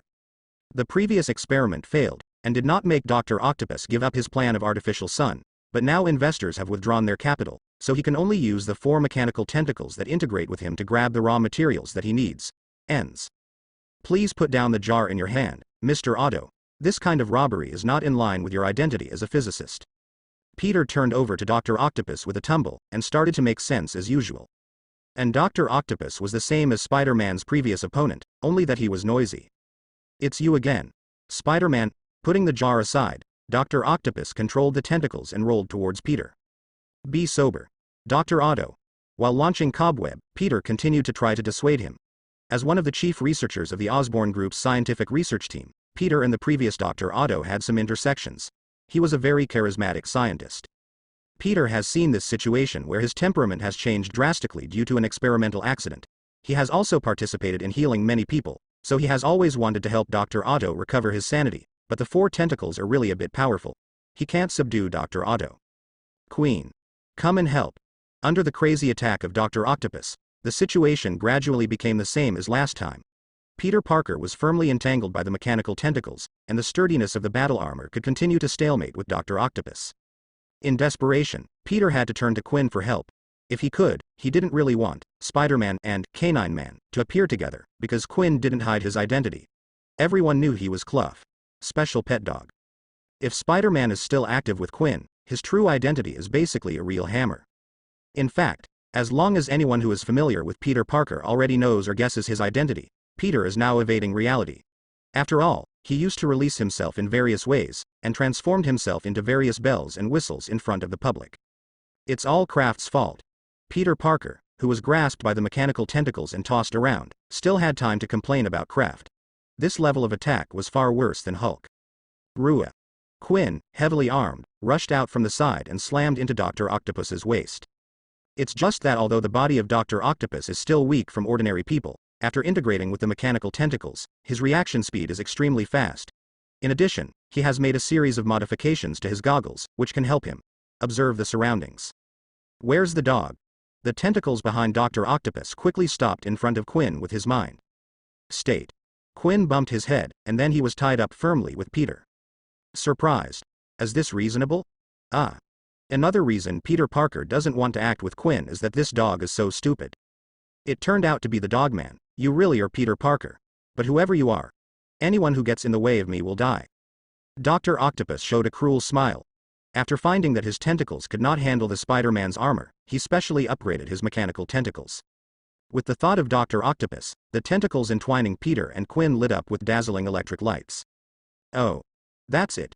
Quinn, who screamed a few times in advance, tilted his head and looked at Dr. Octopus suspiciously. However, nothing happened. Since Mjolnir was accidentally charged with electricity, Kraft has been particularly concerned about the anti-electricity ability of the armor. Quinn and their armor have also been specially strengthened by him. This amount of electricity of the Dr. Octopus is really not counted. What? Ah. Well, because Peter Parker is busy with the superhero business, he still has to go to the meeting with Mary Jane in the remaining free time, so he couldn't find the time to find Kraft upgrade battlesuit. Quinn turned his head to look at Peter Parker, who was yelling with electricity, and reminded, "Have you never tried the upgrade coin that your elder brother gave you? It can directly strengthen your battlesuit." Although Peter Parker did not have time to come, Kraft did not forget him. Bullying is bullying. Kraft will still remember to leave a copy for Peter, this good brother, when something good happens, so he is in the coin for Peter. Just leave the strengthening program. What is it? What is it? Peter Parker, who was electrocuted to the death, spoke with vibrato. Upgrade coins is upgrade coins. Quinn said nonsense and opened the armor, launching several small missiles to the Dr. Octopus body. You damn dog. Finding that the effect of the electric shock was not effective on Quinn, Dr. Octopus controlled the tentacles to throw Quinn out, and then intercepted all the missiles that came. Just can you get an electric shock? A beast. Quinn, who was thrown out, turned a few somersaults in the air, and quickly stabilized his figure. The armor on the back opened, and a Tesla cannon that was about the file size of his body popped out, and blue electric light gushed out from the rectangular barrel, hitting the mechanical tentacles of Dr. Octopus. Ah ah ah ah ah. Peter Parker screamed even worse. Shame. When Quinn saw that his Tesla gun not only failed to make a contribution, but also made Peter even worse by the electric shock, he shrank his neck in embarrassment. Don't panic. I still have the secret weapon my elder brother prepared for me. While controlling the transformation of the Tesla cannon on his back, Quinn gave Peter a ticket. This made Peter change panic. Even if Kraft isn't there, will he even cheat me with his dog? Peter Parker was struggling with the pain of the electric shock. God knows what Quinn's stupid dog will make. Look at it. Super electromagnetic gun. Rua. A steel ball was launched by Quinn, and under the acceleration of electromagnetic force, it turned into an orange light and blasted on one of Dr. Octopus' mechanical tentacles. Boom. Quinn's electromagnetic cannon was so powerful that it directly exploded a large opening in a mechanical tentacle of Dr. Octopus, and the injured tentacle immediately twisted frantically. Ah. The person who screamed this time was finally not Peter Parker. Since the mechanical tentacles had been linked to the nerves of Dr. Octopus, Otto himself would also feel severe pain when the mechanical tentacles were damaged. The pain caused Dr. Octopus to go crazy. He waved his 4 tentacles and smashed everything around him. Peter, who was caught in one of his tentacles, was crying without tears. He was about to break free from it. Dr. Otto. Such a hit made him fall short. Kraft really is a big scam. What is the taste? Peter Parker, who was smashed by someone again, suddenly smelled a strange smell. Before he could distinguish it carefully, Quinn's reminder had already told him what was going on. It's gay. That big jar was smashed open by Dr. Octopus. The big jar is filled with a gas fuel developed by Roxxon Energy itself, and it happens to be used in Dr. Octopus's artificial sun, because this gas was used when the artificial sun was first developed, so he knew there was the existence of such a fuel. What? Peter was shocked. Although he didn't know exactly what was in the jar, what Dr. Octopus wanted to grab was nothing more than various materials for energy production, and most of these materials have one characteristic, that is, flammable and explosive. The gaseous fuel in the can is no exception. not to mention that the mechanical tentacles entwined with Peter are still constantly releasing high-voltage electricity, and the leaked gas is ignited all at once, and then... boom. The canister full of gaseous fuel exploded in an instant, and the violent airwave drove both Dr. Octopus and Peter Parker away, and Quinn had long since seen the situation and drew far away. However, the explosion also made Dr. Octopus calm down again. He glared at the Spider-Man not far away fiercely, and then quickly escaped here with his mechanical tentacles. Ouch. Peter Parker sighed and helped his back waist to get up from the ground. Even with the protection of the armor, it was a fall and an electric set, and he felt that he was going to fall apart. Are you okay? Quinn got out of the corner, leaned in front of Peter and shook his tail. Seeing Quinn, who was stubbornly sticking his tongue out, Peter, who was about to say something, screamed for a long time, but finally suffocated all the scolding, and then collapsed his shoulders with a sullen face and let out a long sigh. What can he do? Can't care about too much with a dog, right? Even if Quinn could speak human words, he was still a dog in nature. Peter, who didn't want to continue to struggle, took out the golden crown coin and the black coin that Uncle Martin gave him the previous 2 days, and asked Quinn, "Which upgrade coin did you say?" "The yellow one." Quinn raised his dog's paw and pointed to the crown coin. "This coin can make your belt become pro." "What the hell is pro?" Peter Parker couldn't laugh or cry. Quinn's weird words were one and the same, and many New Yorkers even deliberately learned his way of speaking, which is about to become a trend. Although he and Harry obtained the crown coin through a lottery, it and the candy coin of the same color looked too suspicious, so after discussing it with Harry, they both chose to wait and see for a while and never try to use them. After all, Kraft's bad deeds were so many, Peter and Harry both thought that the chance of a big hole buried in it was not low. As for the black coin, it hadn't had time to use it, and there was a big mouth full of sharp teeth carved on it, which didn't look like a good thing. Going to a remote corner with Quinn, Peter dubiously put the crown coin into his belt. Upgrade module detected. With the electronic sound, Peter's night belt began to change rapidly, and in the blink of an eye, he switched several types of belts, and he was constantly changing them. Belt personalization module is loading.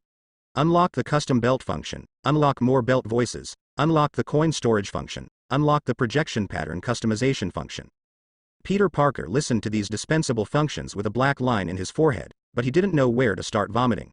Fortunately, the serious upgrade prompt appeared soon, which calmed Peter, who was gradually irritated. The armor strengthening module is loading. The overall performance is being optimized. The camouflage function is unlocked. The emergency system is unlocked. Upgrade is complete, user. Peter Parker, please confirm the final voice print. The blue light scanned Peter Parker's whole body, and then spit out the demon language that Kraft had set long ago. Prompt. The confirmation password is the same as the password when the Shining Locust unlocked for the first time. Peter Parker. Peter Parker, as if hitting Martin Lee's salted fish energy, knelt down on a corner of the New York street in a frustrated posture. Next to him was a Shiba Inu with a stupid expression of wagging its tail. But, hateful. I always feel that something important is missing. Peter Parker under the mask shed tears of regret. I knew that Kraft was a scam for a long time, but I didn't expect to be recruited in the end. Originally, Peter Parker didn't plan to confirm the upgrade. He would rather fight with a nearly armored suit than to be tricked by Kraft. His Spider-Man would rather be a jade fragment than a complete one. But it's a pity that Kraft was already prepared for this. When Peter Parker chose to refuse the upgrade, his belt took his battlesuit and his ordinary clothes back. For a while, Peter Parker was covered with a belt and Spider-Man mask, and only a pair of Spider-Man-themed briefs that Kraft kept for him with the only remaining kindness. Fortunately, Peter Parker is clever enough. I first found a remote corner to cast a coin. The only thing to be thankful for is probably this. Seeing Peter's hard-hit appearance, Quinn tilted his head and comforted him. It's pretty white. You shut up. Just when Peter Parker fell into self-disgust, a call from the New York police called Spider-Man. Spider-Man, we need your help. What happened again? Upon hearing that someone needed help, Peter Parker instantly regained his spirit. There was a criminal who vandalized police cars everywhere. Because the speed was so fast, we didn't even know who did it.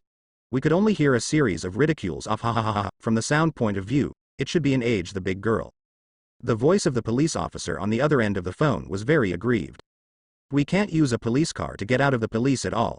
As long as the police car leaves the police station, it will be destroyed by the mysterious little girl in less than 3 minutes. You wait. I'll be here soon. Peter Parker immediately replied that the criminal was too arrogant this time. He was only staring at the police car to destroy it. My good neighbor Spider-Man in New York will never let you go. Wait a minute. You promised my fragrant chicken? Quinn stopped in front of Peter, who was about to get ready, but Peter specially invited to help with the all-you-can-eat chicken, so he couldn't get paid. Don't worry, Quinn, I promised you no less, but now I have other things. I think you were fooling me. Quinn kept blocking Peter Parker. I can swear that I will definitely fill you up with the fragrant chicken in the evening. No. Big Brother said, promises without a handle are farts, you must give me a handle as a mortgage. What the hell did Kraft teach you?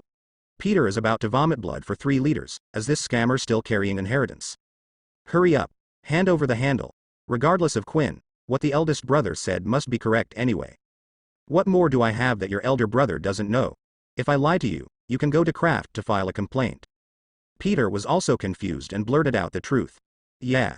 Then you go. Touched it. Quinn thought for a while and found nothing wrong, so he happily flicked his tail and ran to Parker's house. Ah. My heart is tired. The feeling of dealing with Quinn was almost a fight with Dr. Octopus. Peter shook his tired head and summoned the motorcycle that Kraft had prepared for him. If he was on the way, he would still use transportation faster. Driving a flight motorcycle painted with a spider theme to the vicinity of the New York Police Department, Peter called the New York Police Department. I'm nearby. You can send another police car out to lure the criminal. After a while, a police car drove out of the police station with its sirens. Just 2 minutes after the police car drove out, Peter Parker, who was flying in the air, heard an energetic voice in the distance. Charge. A figure rushed from a distance. Peter used his Superman senses to see that it was a little girl with a file size of 7 or 8 years old, but her running speed was so fast that Iron Man couldn't fly at full speed. I must be able to catch up with her. Just when Peter Parker was stunned, the little girl had passed straight through the police car, smashing it into 2 sections. Ha ha ha ha ha ha. As the little girl's cheerful laughter faded away, Peter Parker quickly mobilized his motorcycle to catch up. Fortunately, the motorcycle that Kraft gave him was powerful enough. Although he couldn't catch up with the little girl for a while, he could still hang far behind. In addition, after the little girl ran for a while, she was attracted by the birds all the time, slowed down and ran into a forest park, so that Peter was able to catch up with her. Wait for me. Ouch. It was just Peter yelling casually, but she didn't expect that the little girl would be very obedient and slam the brakes to a halt.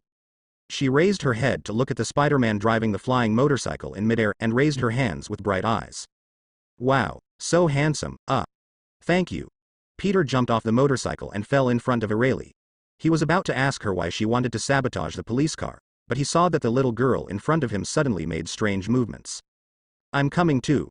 Aeli clenched a fist with his left hand, blocking his left arm in front of him, and the strangely shaped watch on his wrist was facing Peter Parker. Shin. The cute little girl with a serious expression uttered lines that made Peter's heart tremble. The subsequent development also confirmed Peter's worries, and the little girl's watch also rang electronic sounds similar to the voice of her belt. Gah. Gas hat. Let's game, mekhe game, moocha game. What's your name? I'm a Kamen Rider. Amidst a bunch of fancy sound and light effects, the little girl in front of her also put on a battle armor, although the style is different from his and Harry's battle armor, but a round-looking, somewhat cute Q version of the battle armor. But didn't Peter have never seen Bo Taijun? Is there any problem with that culprit making a cute armor? My head hurts. Now that he knows that the little girl in front of him is related to Kraft, Peter Parker naturally has no desire to fight. Besides, facing a 7 or 8-year-old girl, he can't get that hand. Ha ha ha ha ha. Am I handsome? Aeli leaned in front of Peter, who was sighing. Handsome and handsome, little sister, you are the most handsome. Peter casually praised Aeli, feeling even more tired. Ah, roar. I was praised. Aeli raised his hands high and happily rose up. Well, what's your name, little sister? Peter rubbed his aching head and asked patiently. Elale. My name is Elale Lee. Sure enough. Peter's mouth twitched slightly, and he continued to ask. Then tell me, why are you destroying the police car? Ha ha ha ha ha. Aeli held her belly and laughed for a while before replying, because it's fun. It's interesting. Because Aeli's reason was too arrogant, Peter didn't even know what to say for a while. Aeli. Why did you get here? Didn't you tell you not to run around? If it wasn't for Angela to tell me, I'm still looking for you in the mall. Just when Peter Parker didn't know what to say, Alice got out of the woods beside her breathlessly. Hey. I accidentally forgot. Aeli, who put away the battlesuit, touched the back of his head and stuck out his tongue at Alice. Really, go back with me. Alice stepped forward and took Aeli's hand, and was about to leave. Wait a minute, Alice. Peter also put away the spider battlesuit and stepped forward to stop Alice. Yeah. It's brother Peter, sorry I didn't see you just now. After being called by Peter, Alice realized that there was Peter Parker next to her, and quickly bowed to apologize. Can you tell me what happened to this kid? She just wrecked all the police cars in New York. Break or destroy the police car. Alice stayed for a while, as if thinking of something. She slapped her palm suddenly. No wonder I heard at the mall that a police car somehow broke in two. Aeli. Alice looked at Aeli with her hands on her hips with a fierce look. How can you destroy the police car casually? This is not a good boy's behavior. Can't a good boy play with a police car? Aeli tilted her head to confirm to Alice. Yes, a good boy can't do this. Alice akimbo her hips and raised her index finger in the other to educate seriously. She is now very knowledgeable about how to restrain Aeli. As long as she uses the expressions, good boys should do this, and, good boys won't do that basically anyway, Aeli can settle down. Oh. I want to be a good boy. Okay, brother Peter, Aeli will not destroy the police car in the future. After coaxing Aeli, Alice turned her head and assured Peter Parker. Is this all right? Peter watched speechlessly at Aeli, who was heartless and began to, ha ha ha, lapse around him and Alice again, feeling that the development of things was too trivial. Yes, that's it. Alice nodded affirmatively. This method was effective even to prevent Aeli from driving the earth with her bare hands, not to mention the mere police car. Since the last time he observed Aeli's hacking of the planet with his bare hands, Kraft has given her a series of education under the reminder of Ancient One. For example, you cannot split the earth, you cannot throw stones at the moon, you cannot run around carrying tall buildings, etc. Although these things may sound fantastic, in fact Aeli can indeed do it. But what Ancient One learned was only these relatively big things, and Aeli also had many little hobbies that she hadn't seen on the timeline. For example, he likes to wake people up with more drastic means, he likes to play poop, etc. It took a lot of energy for Kraft and Alice to find the right way to change all of her difficult-to-talk habits as much as possible.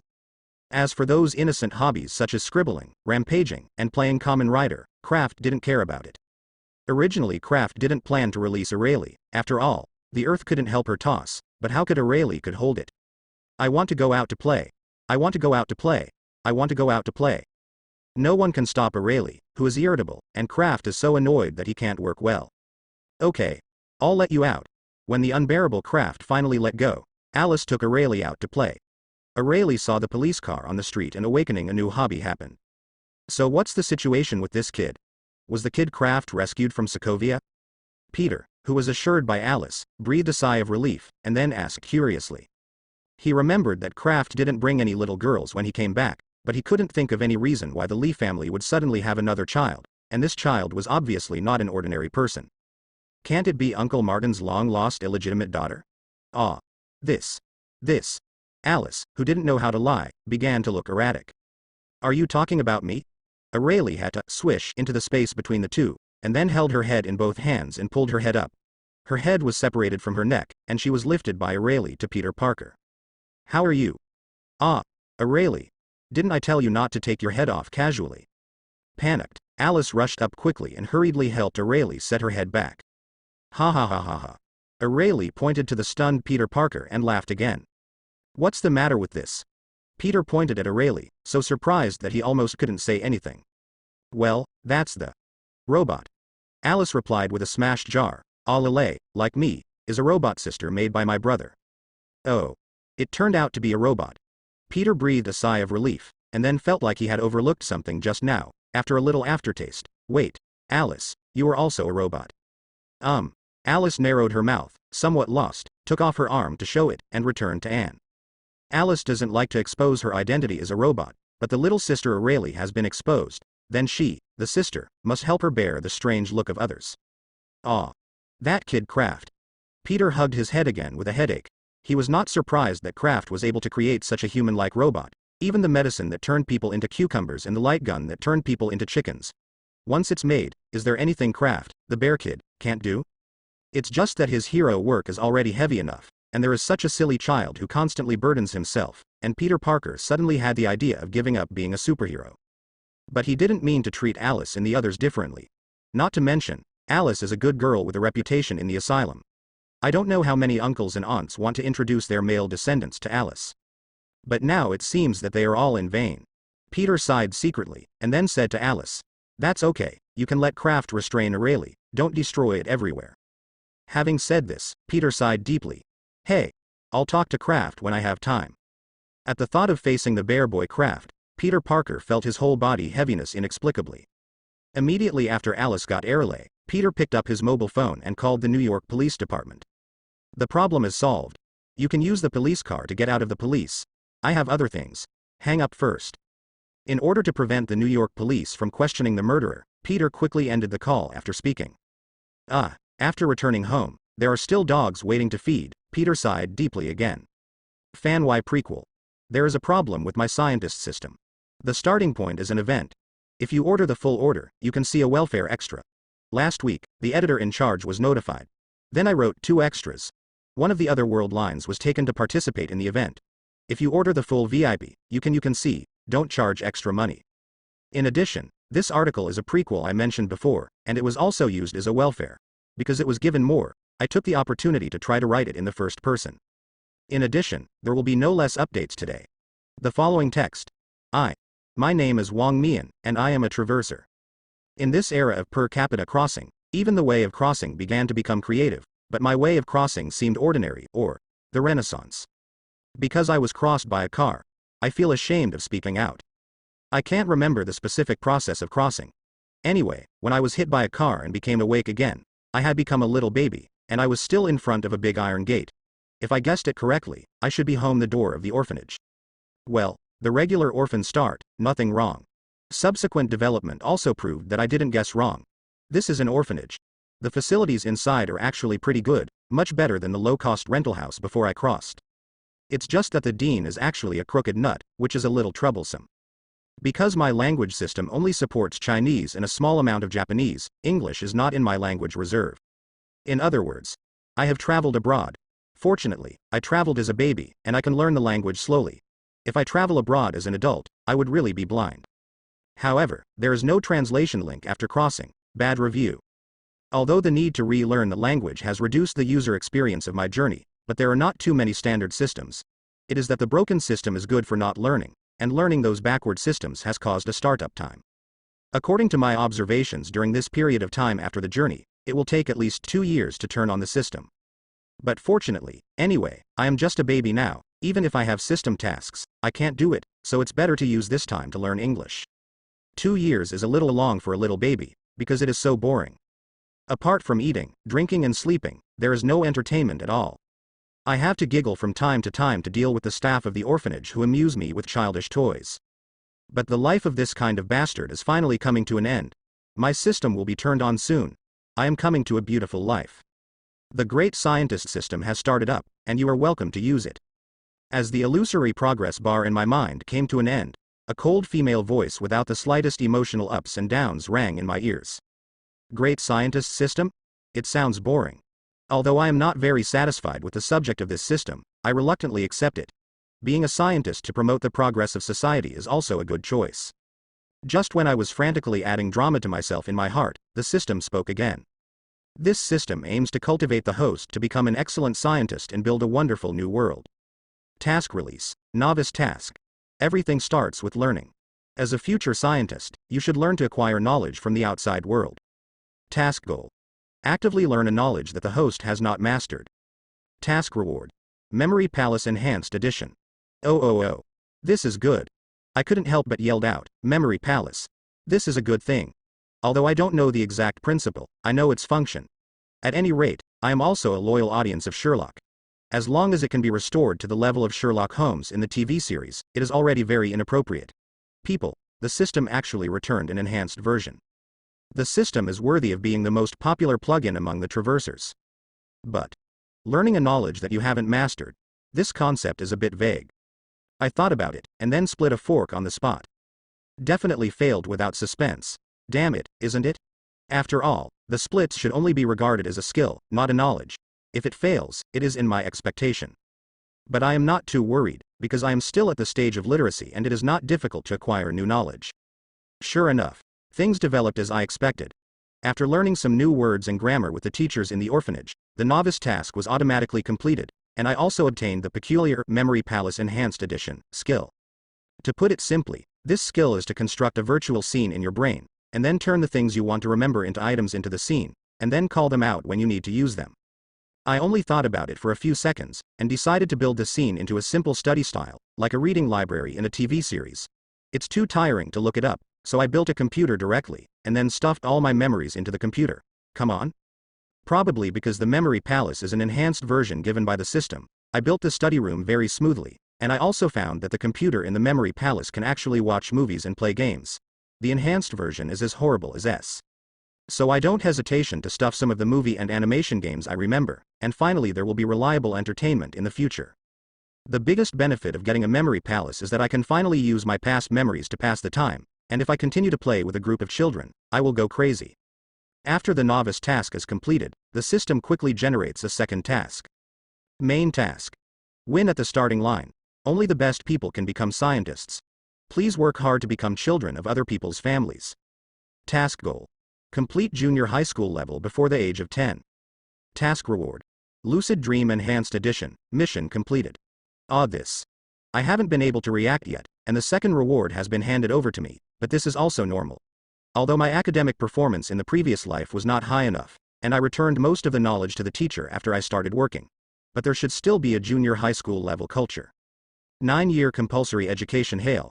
Regarding the lucid dream of task rewards, I have also accidentally heard that it is a cheating skill that allows people to continue to learn in the dream state. Like the memory palace, it can also be trained through acquired training. But the system gave it directly, without me training myself. Meaty is very good, and meaty is very good. Main task. Step by step, step by step. How can a smart bird let a stupid bird fly first? Task objective. Complete university studies before the age of 15 and publish papers in well-known scientific journals. Task reward. Artificial intelligence assistant. The third task came soon, and then I was dumbfounded. What is this? I tried my best to finish my university studies. I had no experience in publishing papers at that time. In addition, this span is too big, right? I wanted to complain about the last task. What about elementary school and high school? Did you eat the system? I hugged my head and my mentality collapsed. Although the system gave 2 powerful learning plugins, the place I'm staying in is an orphanage. No matter how kind the orphanage is, the teachers cannot be very good. I want to finish my university studies and publish before I reach the age of 15. The thesis is almost impossible unless I am adopted by a well-meaning person and send me to school. But this is America. The probability of an Asian baby being adopted is really low. If someone has adopted it, they may not be able to rest assured. This is not what I was trying to speculate maliciously, but what I overheard when the dean was chatting with other staff of the orphanage. Fortunately, there are still more than 10 years before the end of the mission, and I can still plan slowly. The following days will be relatively plain. I usually learn as much knowledge as possible. When I'm fine, I just lie in the corner and use the computer in the palace of memory to watch movies and play games. My life is quite fulfilling. But the disadvantage is that this makes me look a little gloomy and unsocial, and the probability of being adopted has become lower. I don't care much about this, anyway. The probability of being adopted is almost zero, no matter how low it is. After my legs were enough to support me to run steadily, I started wandering around the orphanage to observe the situation, in order to prepare for sneaking out of the orphanage in the future. I don't really want to leave the orphanage. After all, even if I leave here, I'm a penniless kid who can't pass the university entrance examination or anything. I wonder if I can find a library in the future and study by myself. Pass the college exam or something. Exams can also be taken in the orphanage. I don't know how to do it. I don't even know what kind of system the domestic orphanage is. Anyway, as long as the age is reached, the orphanage will arrange it. Go to the corresponding entrance examination. If you have good grades, it seems that you will get some school grants. Although I haven't heard of anyone succeeding so far, this is the safest way I can currently think of. As I became more familiar with the orphanage, I began to try to sneak out of the orphanage. Many places that could stop adults were useless to me as a child. Probably because I usually behave well-behaved and quiet enough, and I succeeded the first time. But I didn't run too far, and dangled outside the orphanage for a while, then slipped back. After that, I ran out of the orphanage time and time again, and expanded my range of activities a little bit. The location of this orphanage was a bit biased. The neighborhood was not prosperous or even a bit desolate. I usually didn't see a few people when I went out. Get bold. Then I was kidnapped. Gone. Is America's law and order so bad? The kidnappers gagged me, tied me into a meat dumpling, and threw it into a truck. In addition to me, there were also a group of victims who were also tied into meat dumplings. Men, women, young and old, yellow, white and black, and all kinds of people. Both. Just when I was wondering what the kidnappers wanted to do, we were taken to a place that looked like a laboratory, but was actually a laboratory. Without unnecessary explanations, all of us were in a commotion. These bastards actually want to use us to do human experiments. I struggled frantically, and then I was slapped so hard that I almost didn't breathe. I'm still a kid. The start is so ruthless. The system will help me. Faced with these inhumane guys, I am now a child less than 7 years old, and I can only pin my hopes on the system. However, the great scientist system did not respond. Gone. What use do you want? There was no movement in the system, and I didn't have any means of resistance, so I could only let the group of kidnappers push me onto an experimental platform and fix my body firmly on it. As a beautiful-looking blue-purple liquid was injected into my body, my eyes fainted as soon as they blacked out. Before going into a coma, I vaguely heard a voice. The host receives a fatal threat. The emergency response method is activated. The emergency response method fails, and the system is crashing. Waste system. Finally completed the Cross Vanguard, belongs to me.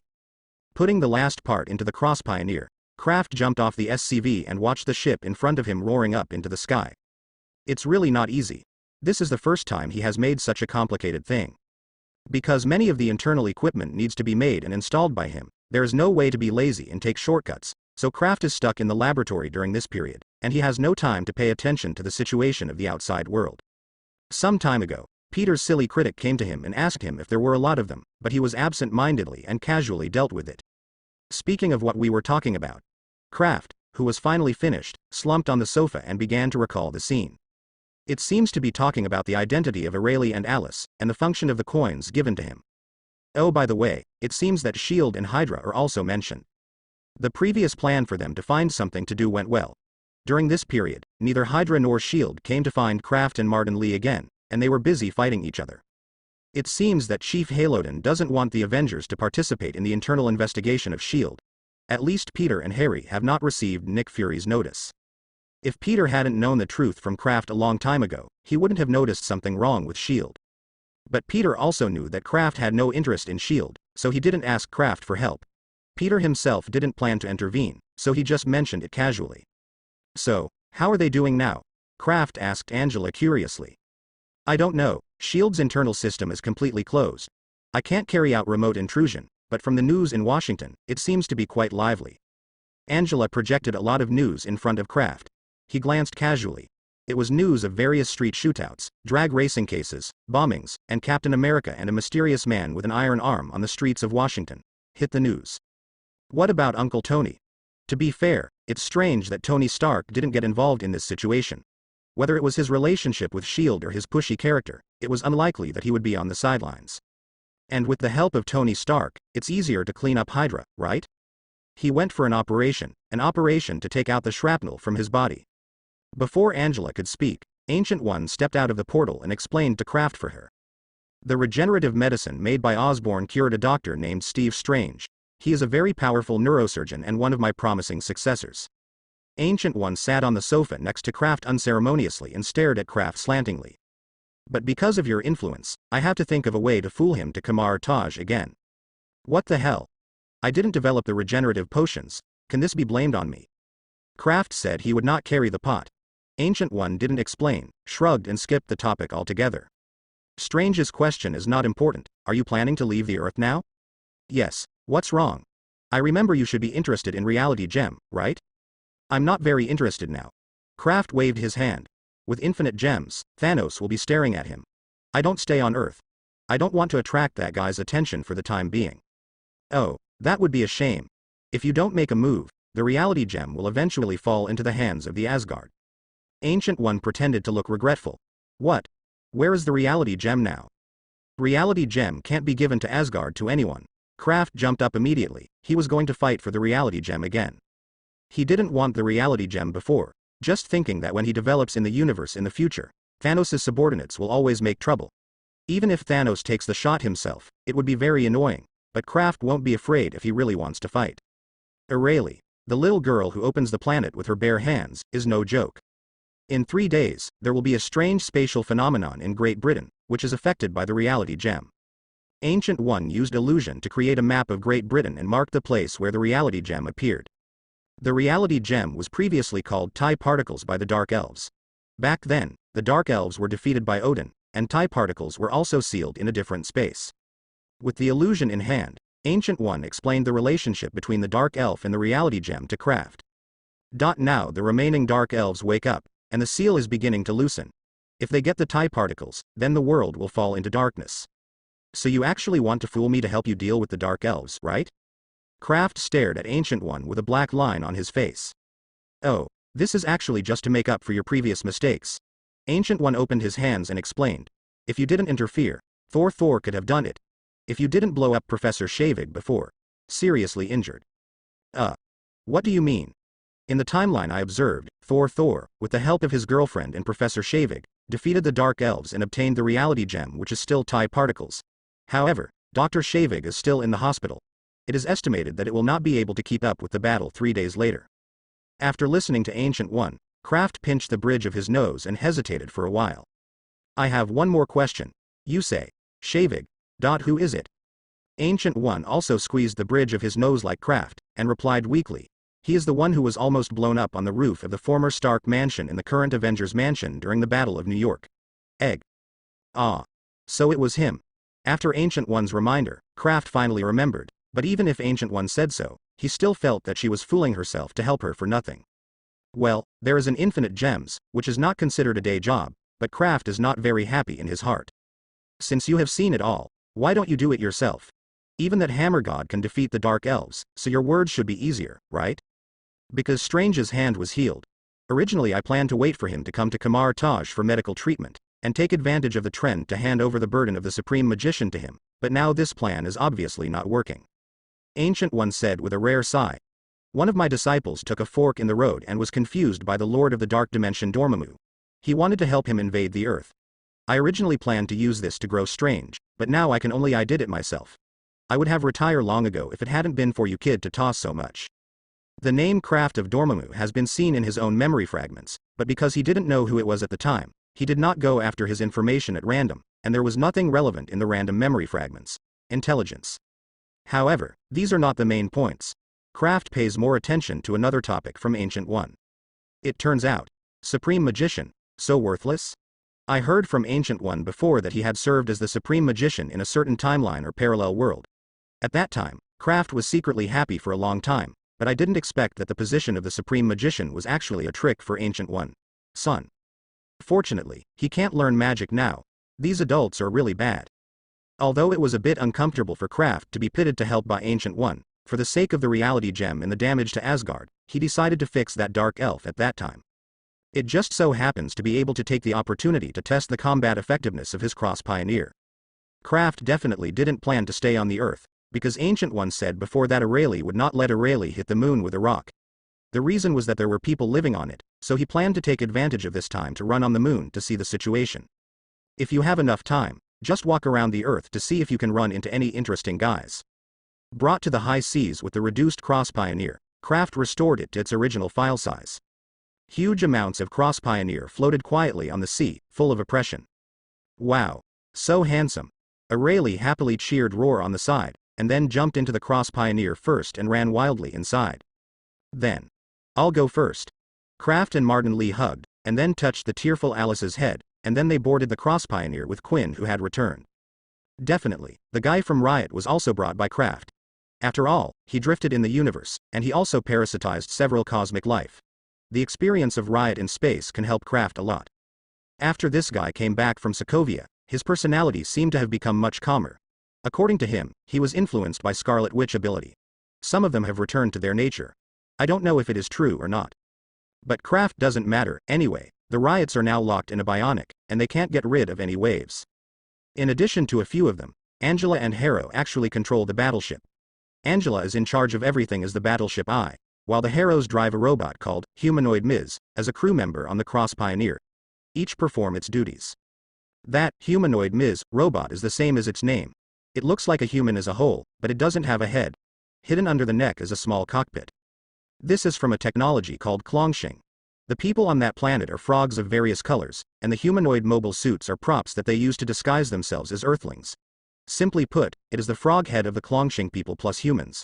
The sculpted mechanical body. God knows why they think this kind of stuff can pretend to be human. But no matter what, This humanoid mobile suit is more usable and convenient than Kraft's own mechanical prosthesis, so after dreaming of this technology, he decisively replaced the Herods with a new car. Dreamland technology will always drop the gods. Angela. Let's go. Kraft was seated in the co-pilot's seat and ordered with a little excitement. The more excited Aeli was sitting in the captain's seat, and she was holding the same excited Quinn in her arms. Oh. Go. Go. Big brother, we are going to heaven. The main engine test is normal. The power system is normal. The communication system is normal. The navigation system is normal. The internal gravity simulation is completed. The ecological circulation system is starting to operate. All units pay attention, we are about to take off. The spaceship lifts off. The spaceship lifts off. Times N. More than a dozen Heroes piloted a humanoid mobile suit, ready as a functional crew member in various positions. Following Angela's order, they coordinated to launch the Cross Pioneer. Boom. With the launch of the spacecraft, the sea below was fiercely drained, and the Cross Pioneer, which was originally suspended on the water, rose slowly into the air. Coordinates to the moon, positioning is successful. Hero, who was in charge of navigation, reported to Kraft. The fold begins. The huge amounts of Cross Pioneer quickly turned into a blue phantom, and then the white light flashed and disappeared. Hello, this is Martin Lee. When the huge amounts of figure of the Cross Pioneer disappeared completely, Martin took out the phone that kept shaking from his pocket and pressed the connect button. Naturally, the people who called were the S.H.I.E.L.D, which was in tension due to the appearance of the Cross Pioneer, and Martin first answered the call from Jung Xian out of personal preference. What's the situation on your side?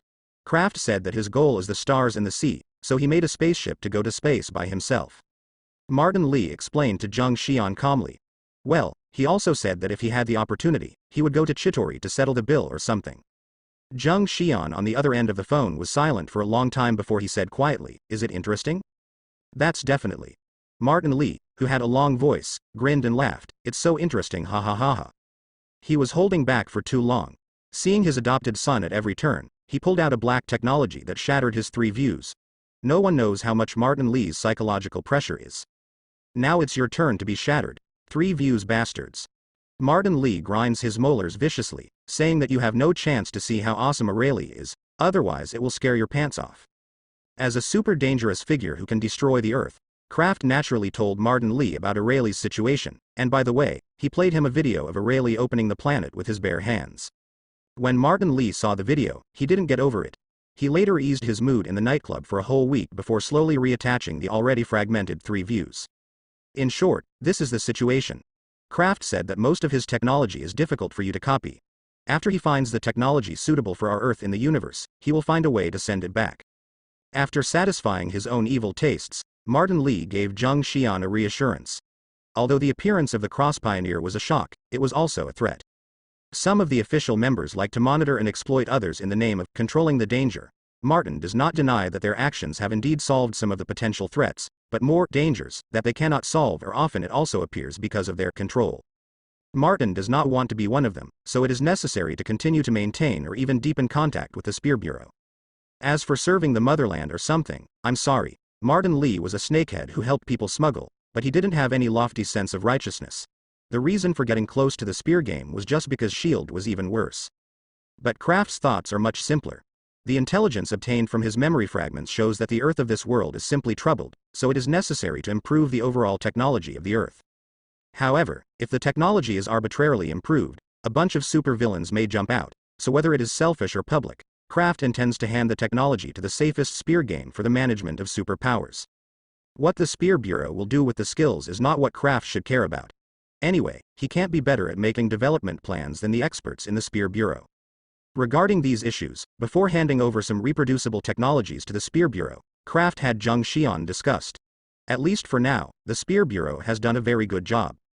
After finishing the call with the tacitly minded Jung Xian, Martin put on the phone from S.H.I.E.L.D in Ganggong, and it was also their director Nick Fury who called. Hydra is clean in your bureau. Martin Lee does not have such a good attitude towards Nick Fury. Don't bother you. Director Fury with a dark face said solemnly. What I want to know now is how the huge battleship that just appeared in the Atlantic has anything to do with you and Kraft. It is related to the safety of the world. I hope you can cooperate with us. What? After a scornful laugh, Martin Lee Yin-Yang said to Nick Fury weirdly. I don't know where the chief secretary is asking me, S.H.I.E.L.D, or Hydra. Although we have been internally infiltrated by Hydra, S.H.I.E.L.D. still represents the World Council. We have the right to know what you have done. Nick Fury roared hard. After a thorough investigation of S.H.I.E.L.D.'s internal Hydra, most of it has been eliminated, so he will have the confidence to speak loudly. Oh. You also know that you represent the World Council. Martin's words were full of mockery. I thought you were an official organization exclusively owned by America. After all, in terms of your usual performance, it is difficult for me to regard you as a global organization. In fact, Martin Lee didn't know exactly what S.H.I.E.L.D. did, and he was not interested in figuring it out. These were all the complaints he heard from Kraft when he was talking about S.H.I.E.L.D. Our S.H.I.E.L.D. headquarters is in America, and the founders are also from America. Even the biggest sponsor is an American company. It is inevitable to be biased, but we are actually under the supervision of the Security Council. They are the intelligence services of a separate country. Nick Fury did not shy away from Martin's accusations, but he thinks that although S.H.I.E.L.D. is biased, it is still contributing to world peace in general, and has drawn the Spear Bureau for comparison. But as far as I know, the reason why the Spear Bureau was established is because your S.H.I.E.L.D. is too eccentric. Martin curled his lips in disdain for Nick Fury's explanation. He was not a Tian Han who didn't know anything. Nick Fury couldn't fool him by these words. Then let me put it another way, among the top of your S.H.I.E.L.D., if you don't talk about skin color but only nationality, how many are non-America? Don't use those so-called high-level agents to fool me. The level of those agents is in the real high level. It's just a word in the mouth. So, don't you plan to cooperate with our work? Nick Fury was silent for a moment, and asked in a calm tone. As a senior agent, he would naturally not be shaken by Martin Lee's short words, but he also has to admit that S.H.I.E.L.D. does have a big problem in this regard. But this problem cannot be solved in a moment, and even in some respects, it is more troublesome than clearing out Hydra in S.H.I.E.L.D. Nick Fury can understand Martin Lee's feelings, but he does not intend to give up his job. Although there have been speculations, Nick Fury still hopes to have an exact answer. Therefore, Director Fury decided that if Martin Lee still refused to disclose the details, he would use his power to interfere with Martin's property. As long as he has a good grasp, the Spear Bureau has no reason to intervene. However, Martin Lee on the other end of the phone changed his words. No, it's not a big deal to tell you actually. I just saw your S.H.I.E.L.D. unhappy, so I just took the opportunity to sarcastically. Now that you know how dark S.H.I.E.L.D.'s methods are, Martin naturally will not choose a hard top, he just has a mouthful. Really? That's really. Thank you. Matching. Hey, it's. Martin Lee's turn was caught off guard, and Nick Fury was almost relieved by the sharp turn. Kraft said he wanted to go to space, and then he built a spaceship. When Martin Lee opened his mouth, it was old Versailles. And Nick Fury, just like Zheng Xian, was so irritated by him that he couldn't say a word for a long time. Before, he thought that Kraft just made something similar to the helicarrier, and the state of the Cross Pioneer when it disappeared was considered to be some kind of invisible device. Nick Fury never thought that the spaceship was actually a space battleship. You know that S.H.I.E.L.D. did their best to build 4 helicarriers that can only fly in the atmosphere. One was blown up during the Battle of New York, and the remaining helicarriers were destroyed by themselves when they eliminated Hydra. 2 ships. In other words, there is only one helicarrier left in Nick Fury's hands, the one that cannot navigate the universe. It's not that S.H.I.E.L.D. can't build a spaceship. Even the Life Foundation can build a spaceship on a rocket. It would be funny if S.H.I.E.L.D. can't build it. However, there is a difference between a spacecraft and a spacecraft. Flight speed, ship file size, endurance capability, combat capability, etc., are all problems that need to be solved in long-distance space navigation. S.H.I.E.L.D. has Kree and Skuru spacecraft in his hands, but the cracking work has not made much progress. Until recently, the Earth's technology suddenly burst like a small blue pill, plus Tony Stark and Bruce. With the help of these 2 genius scientists, Banner, they gradually had some clues. But if you want to make huge amounts of space battleships of the type that appeared on the Atlantic before, you still can't do it with the current technology of S.H.I.E.L.D. The technology of the spacecraft, I guess you won't hand it over. Here in America, you can have a heart and no one will trouble you. Nick Fury sighed slightly, but didn't intend to use any tough methods. Instead, he wanted to continue to block the trouble from the authorities for Martin Lee. If Martin Lee stays in America, they still hope to have a bite of soup or something. If Martin Lee is forced away, then it will be a real chicken and egg fight. Then trouble you. Martin Lee doesn't care about Nick Fury's goodwill at all. If there is no spear game behind him, then the first person to pounce is not S.H.I.E.L.D. or the unlucky person who was fooled by S.H.I.E.L.D. Let's go back. Martin put the phone away, and then took out a small box. Since Kraft's characteristic bright jumping technique, the dwarf teleporter, which is always ineffective, has been decisively abandoned by Martin Lee. Although he felt uncomfortable during the jump, he still preferred to use the jump. And as long as you put on a battlesuit, the discomfort during the fold can be greatly reduced. The blue light covered Alice and Martin Lee and Beja wearing battlesuits, and the two were successfully transported back to their home in Chinatown. Too slow. As soon as he returned home, Martin saw the projection of Kraft and Angela. Kraft's unique quantum communication technology allows him to contact Martin and the others on Earth even if he flies near the moon. Papa, Alice, sit down quickly and watch me broadcast live to you to explore the moon. Kraft beckoned to the two of them excitedly, and hurriedly said that the atmosphere of parting before was instantly destroyed. So why I was in the Atlantic for a long time before. Martin Lee's mouth twitched, and he felt that he needed to go to the nightclub to soothe his soul. Just when Martin Lee and the director of the conflict and two bureaus called, the Cross had already landed on the moon. After reporting safety to Martin Lee back home and testing the function of quantum communication by the way, Kraft put on the Dreamland armor, took Aeli and Quinn off the spaceship, and became very the Buddhist riots were left to watch the boat. Wow. It's the moon. Ha ha ha ha ha. Aeli ran happily after jumping off the spaceship. Then she jumped out of the moon's gravitational circle and floated in space. Ouch. Aeli, who was floating in space, was stunned for a moment, and then continued to laugh, posing in various swimming postures in space, wanting to swim back to the moon. Didn't you have the flight device that your brother installed in your body? Angela condensed a phantom beside Aeli, reminded helplessly. After finally becoming a sister, she is still very attached to Aeli, but it is very unfortunate that Aeli is a complete problem child. Even if Angela is an intelligent life with powerful computing capabilities, she still can't fully take care of it. Got to come. Ah ha ha ha ha. I forgot. Aeli touched the back of her head and replied with a smile, then raised her arms in a Superman's flight posture, and flew back to Kraft's side. Let's go. Let's see what the alien race that Ancient One said is like. Angela had scanned the moon before landing, and found that there was an area in the blue zone of the moon that exuded a special energy response, which should be the location of the alien race referred to by Ancient One. When Kraft and the others came to the blue zone of the moon, they were greeted by a protective cover of huge amounts of which could vaguely see the outline of a city. It's so mysterious.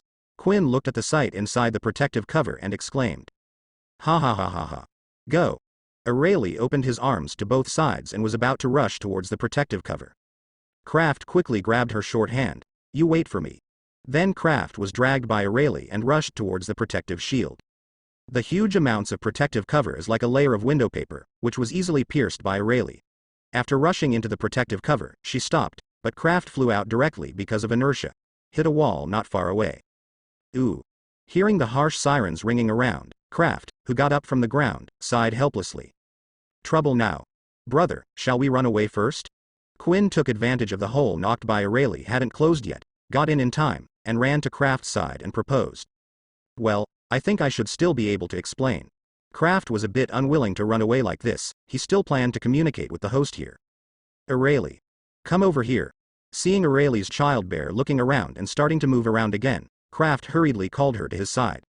Knocking on Aeli's head lightly, Kraft said in an annoying way, Don't run around anymore, follow me obediently. Yes, Aeli, who is always full of vitality, promised loudly. But speaking of it, is the reaction of people here a little slower? After finishing the education of Aeli, Kraft scratched his head in some doubt. The alarm has been sounding for so long, and he hasn't seen a guard or any other defensive means appear. Couldn't the people in it have died long ago? Living on such a barren land as the moon, the probability of starving to death is quite high. Kraft didn't plan to wait any longer, and walked inside with Aeli and Quinn. After passing through a not-so-long passage, Kraft and the others came to a city that seemed monotonous. In fact, from the perspective of the shape of the building, it is quite distinctive in design, but the color is not rich enough, and there are few decorations around, and the green plants are completely invisible, so it looks a little lifeless. I don't know if it's on the fringe of the city. There is no one nearby, so it looks even more deserted. Let's go in and take a look. Kraft took out a universal capsule and threw it on the open space in front. In order not to further irritate the residents here who didn't know whether it was there, he specially chose a very ordinary car. As he drove the car towards the tallest building, Kraft was also asking Angela. Can you hack into the system here? No, Angela replied helplessly. The electronic system here is completely different from the one on Earth. Forget about it. Kraft didn't have much hope. The operating system was not compatible with this kind of thing. He had considered it as early as when he was going to the universe, but even if he lost the means of electronic intrusion, Angela was still his best helper. As the car progressed, Kraft finally saw a few figures, but before he could speak to stop them, they fled like a ghost. The car continued to drive forward and soon came to the most magnificent building in the city. The reason for not seeing a person in the previous half-day was found by Kraft, because in the square in front of this building, a large group of people was densely surrounded. But Kraft's arrival immediately attracted their attention. I always feel the situation is different from what I imagined. After getting out of the car, Kraft looked at the group of people approaching him and scratched his head in anguish. Coming to the moon this time, Kraft thought it would be a friendly meeting, but it was not the case. These Earth immigrants living on the moon did not seem to welcome their fellow villagers very much. We can actually talk about it, Kraft said to the group sincerely. But they obviously didn't want to listen to Kraft's nonsense, so they raised their weapons and hit Kraft and the others. But in such an advanced city, the weapons are civilian tools such as mining picks. Isn't it a bit weird? Kraft murmured in his heart, and took a step back. Aeli. Go and play with them. Oh. Aeli said Roar, lowered his head and slammed into the group of people. Let's play wrestling. With Aeli's cheerful laughter, these unfriendly moon people were like rags and sacks, which she grabbed one by one and threw them into the air.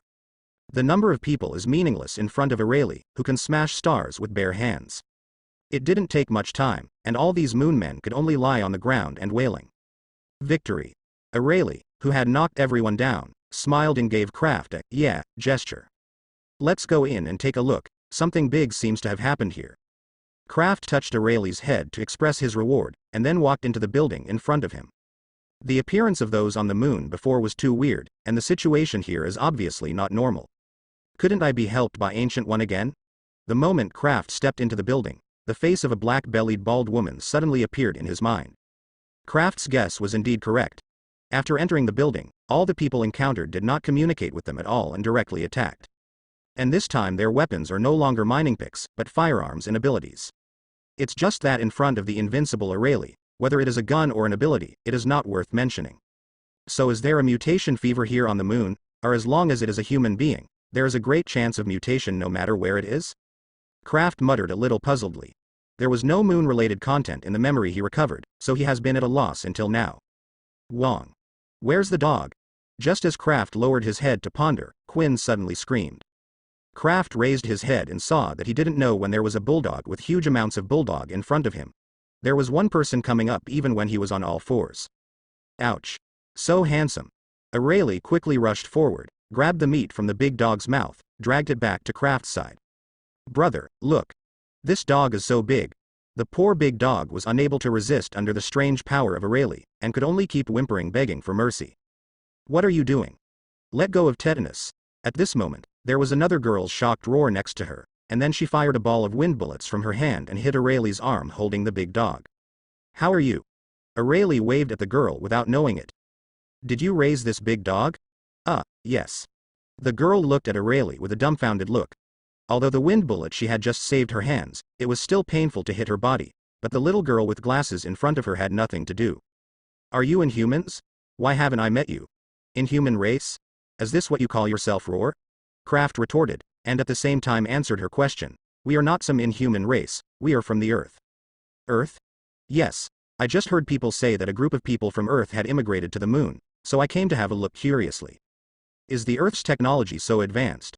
The girl whispered, and then said to Kraft with a wry smile. It's not a coincidence that you have come here. We have a bad guy here who is launching a rebellion. And before she could explain to Kraft, there were a few big guys appeared around the corner. After spotting the girl and the big dog, they decisively released their supernatural powers on this side, completely ignoring the innocent Kraft. People. Well, although I don't know that the villain is over there, I decided to help you.